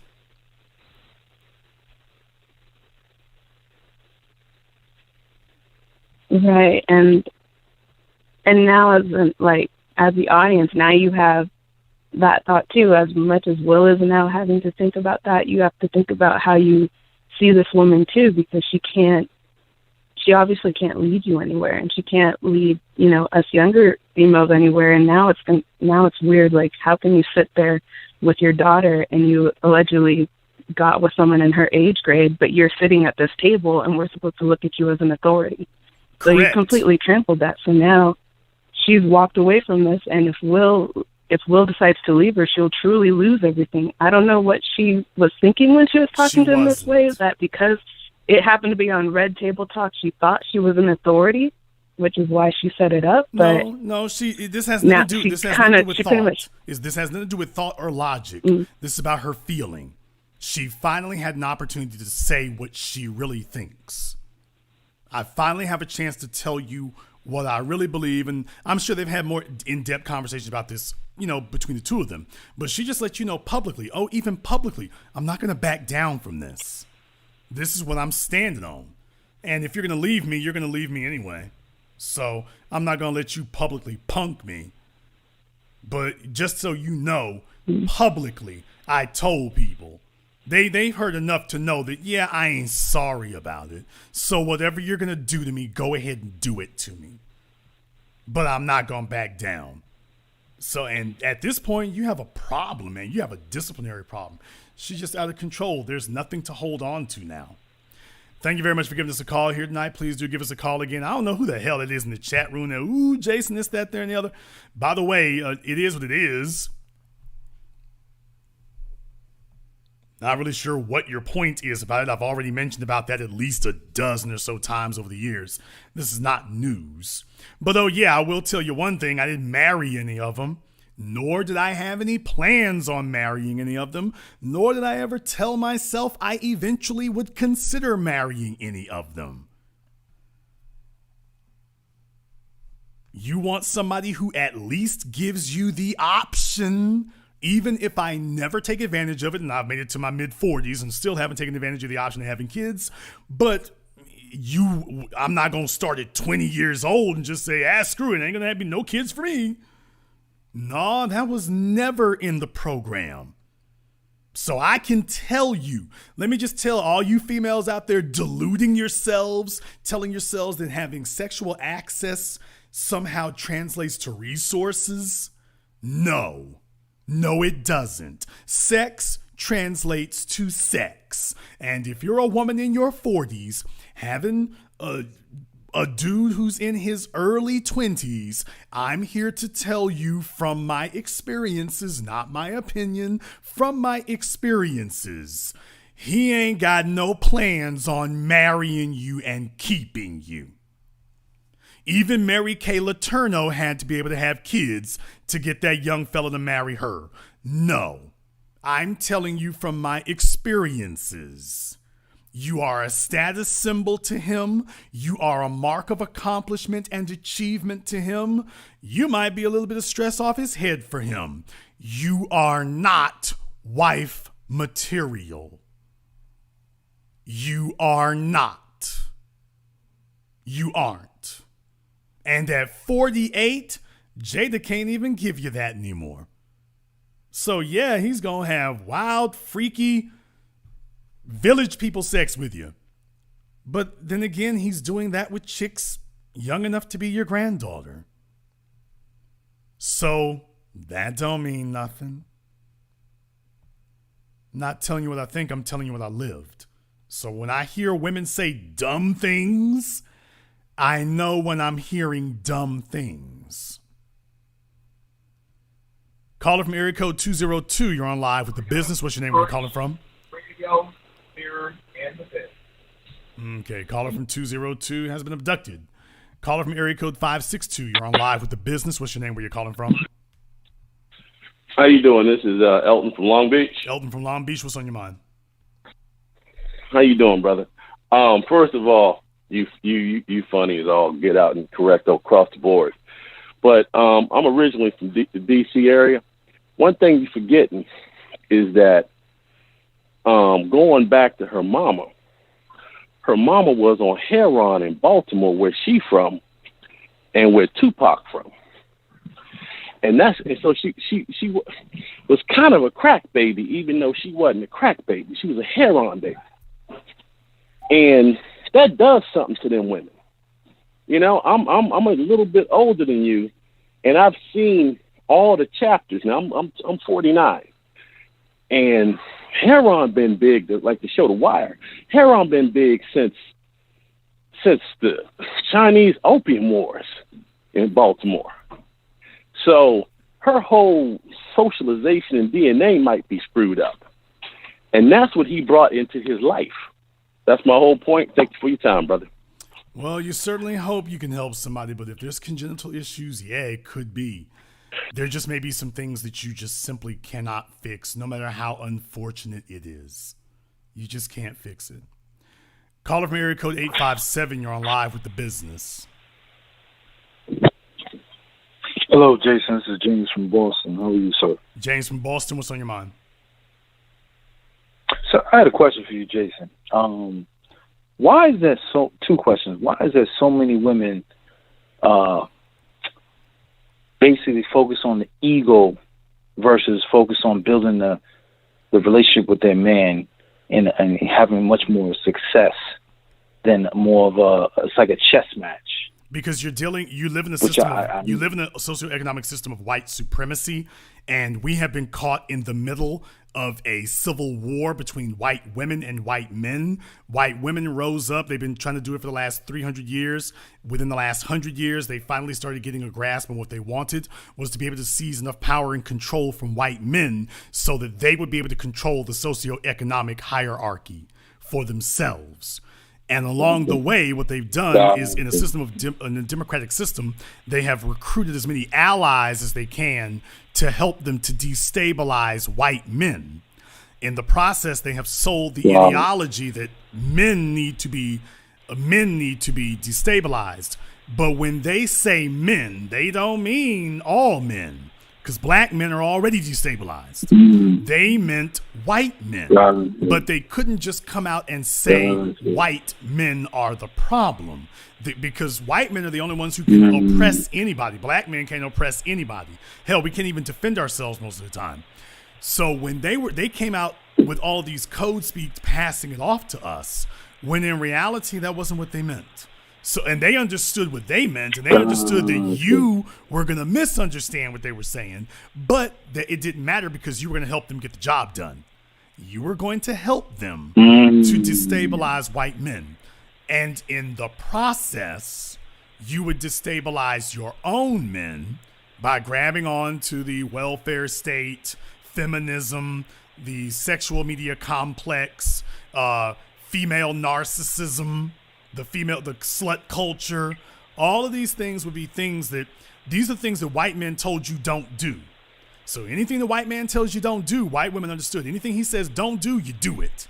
Abort the babies, sleep with as many men as you want, sexual freedom. The white man says wear a bra, burn them. The white man says underwear, everybody's a stripper. The white man says you shouldn't sleep with a bunch of people, you're slut shaming. The white man says you need to be a size 6, be a size 16. Anything and everything. That's you can go and take a look at that for rules for radicals and everything else. Whatever they say to do the exact opposite. This is warfare. So don't comply with anything. And because we are such a minority in this system, much of that influence is rubbed off on our women. And you know the saying, when white folk catch a cold, black people catch pneumonia. So that's the reason you're seeing that. You see a bunch of wannabe white women who is not working for white women, by the way. And let me tell you, white men are getting white women back in line, as I always told you all that they would. You see, there's a reason. I can go ahead and tip the card on this right now. I shouldn't really do it, but I'm going to do it anyway because y'all are getting the business. There was a reason why I was able to put up that billboard in New York that said Central Park Karen. But you all do understand Karen was a term white men originated. So, and started that's a term that they really started using. I mean, it's real. Its popular utilization has been white men. White men are the ones going around calling privileged white women Karens Don't believe me? Go and take a look at some of those. Go take a look at some of those white supremacist YouTubers that I talked about all this time. You can go see in the video game sector and the movie sector, they're using the word Karen with killing force, and their own Karen refers specifically to white women. So they have created. Okay. They have created a term by which they can undermine and demean white women while simultaneously appearing not to. Did you catch that? Just like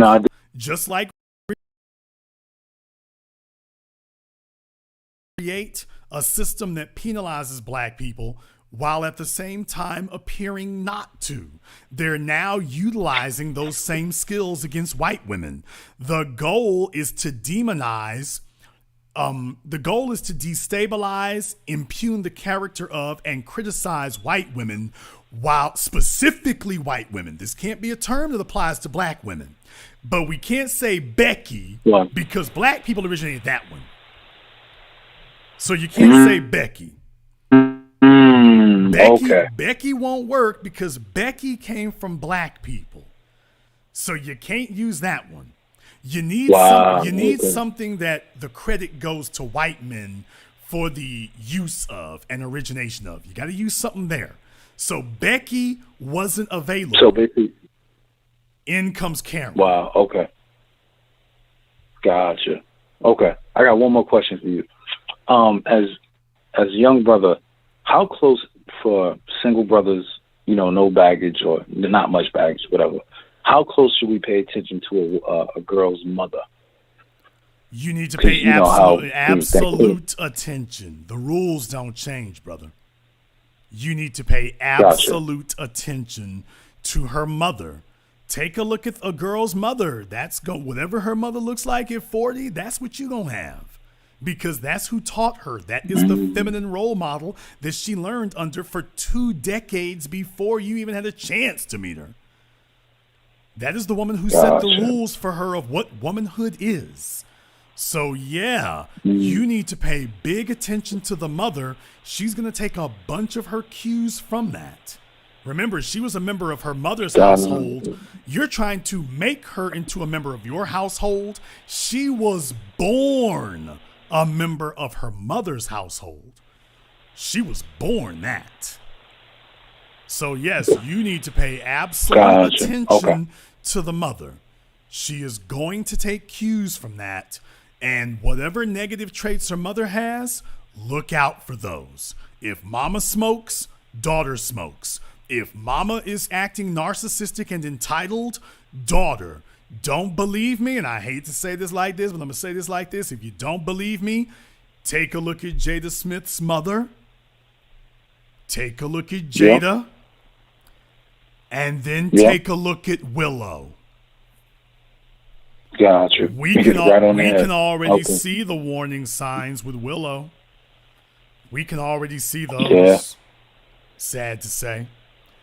Thank you very much for giving us a call here tonight, though, but you can see the warning signs on these people. Do not take this for granted. A woman's mother is like the father. If she had a father in her life, if the father was weak, she is going to expect that type of weakness and equivocation and compromise and deference. She's going to expect that from you going forward because the masculine example in her family that she learned over taught her from the time she could walk and talk that this is the way that men are. And not only is it the way that men are, it is the way that men should be. Not only is this the way they are, but hell, this is the way men should be. They should acquiesce. They should kiss your ass. They should sit up here and beg. They should put up with your crap forever. They shouldn't have options. They should just give you forever to get it together or not to get it together. That's just the way it should be. That's just the way it should be. And you don't have to change. They have to change for you, but you don't have to change for them. I'm going to see about maybe taking one more telephone call here before we wrap things up tonight. Caller from 734 area code. You're on live with The Business. What's your name? Where you're calling from? Hello? Yes, you're on live. What's your name? Where you calling from? My name is Brian. I'm from Westland. I was just noticing no one has mentioned anything about back when she was on Hawthorne. Didn't she have an affair with one of her co-stars on that? I can't remember his name. He was married to J-Lo. I can't remember his name. I think he was a singer.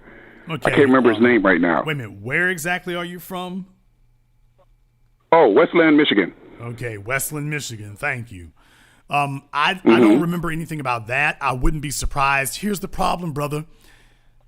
The fact that you have to sit here and say, who was it? What was his name? I mean, didn't she back in the day? I mean, ooh boy, can we Google that and find out? That's the problem.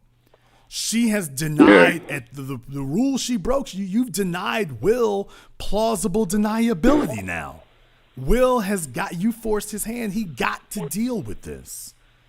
That's the rule that she broke. So the very fact that you have to sit here and say, man, I think she slept with some dude back in the day, but we ain't really sure. Yeah, and that's the only reason she's still married to him, is because there's a question. Just like with the, right, we're all sitting around talking about, the best we can all do is say, well, there's rumors that Will is gay. You know what we're not able to say? We're not able to say, well, y'all remember when Eddie Murphy got caught with the 2 transsexuals in his car? Oh, I'm sorry. For those of you who forgot about that, that's not conjecture. We don't rag Eddie about it, and that's why the LGBT thing are trying to bully people into accepting that. That's why it's so damn silly. We don't brag about it. We just say, I mean, it is what it is. He's still funny. Or Mr. C, for my folks up there in New York. Okay, Mr. C, there ain't no doubt about that. We this ain't what we feel or believe. This is what we know. This is what we know. Okay, but she with this man. And that's the problem. Yeah, that's true. You've crossed a line that you're not supposed to cross. Thank you very much for giving us a call here tonight. As long as there's plausible deniability, he'll accept that. As long as there's plausible deniability, he will accept that. We can accept that. We can. We can. We can. Just understand that. But she has gotten so reckless with it, and deliberately so, that she don't care what she blows up. That's the thing that we have to remember. At this point now, she's become too dangerous to keep around. That's the problem. She's just become too dangerous to keep around. And now, you put this man in a position where he's got to make a choice about you. He's got to make a decision. You all have learned a bunch of things here tonight that you didn't know here before. You've got the insight and analysis that you can receive absolutely nowhere else. Everybody else who's put up videos about this, you can go ahead and take yours down, because we've already killed the game at this point. You all know what to do. You also already know what to expect, and you know what to look for and what you will see. If you are new here to the business, I want to welcome you to our little channel here. Over 19,000 subscribers, but we got to reach much bigger than that. If you have not signed up for our Patreon, I've got exclusive content over there, and that's also where I back up and archive most of what we do. Now, this is going to stay on YouTube. This one is going to stay here. But if you all liked what you heard and you want to see how deep the rabbit hole really goes and what we really get into some stuff I can't post on YouTube, go ahead and go and check that out, especially our latest patron. With Dreamy Vision, we can't do this on YouTube. But we do have a Patreon for that, so you can go ahead and check that out. More content is going to be coming to you here in the future, but I want you to join us for that as well. So if you really want to be a part of what we do here, go ahead and get that. And this concludes tonight's broadcast of The Business. I am your host, your brother, your humble servant, Mr. Jason Black. And I'll let my friends take us out of here. It's 7 a.m. Handle your business, or your business will handle you. Hello, Jason. It's 7 a.m. Handle your business, or your business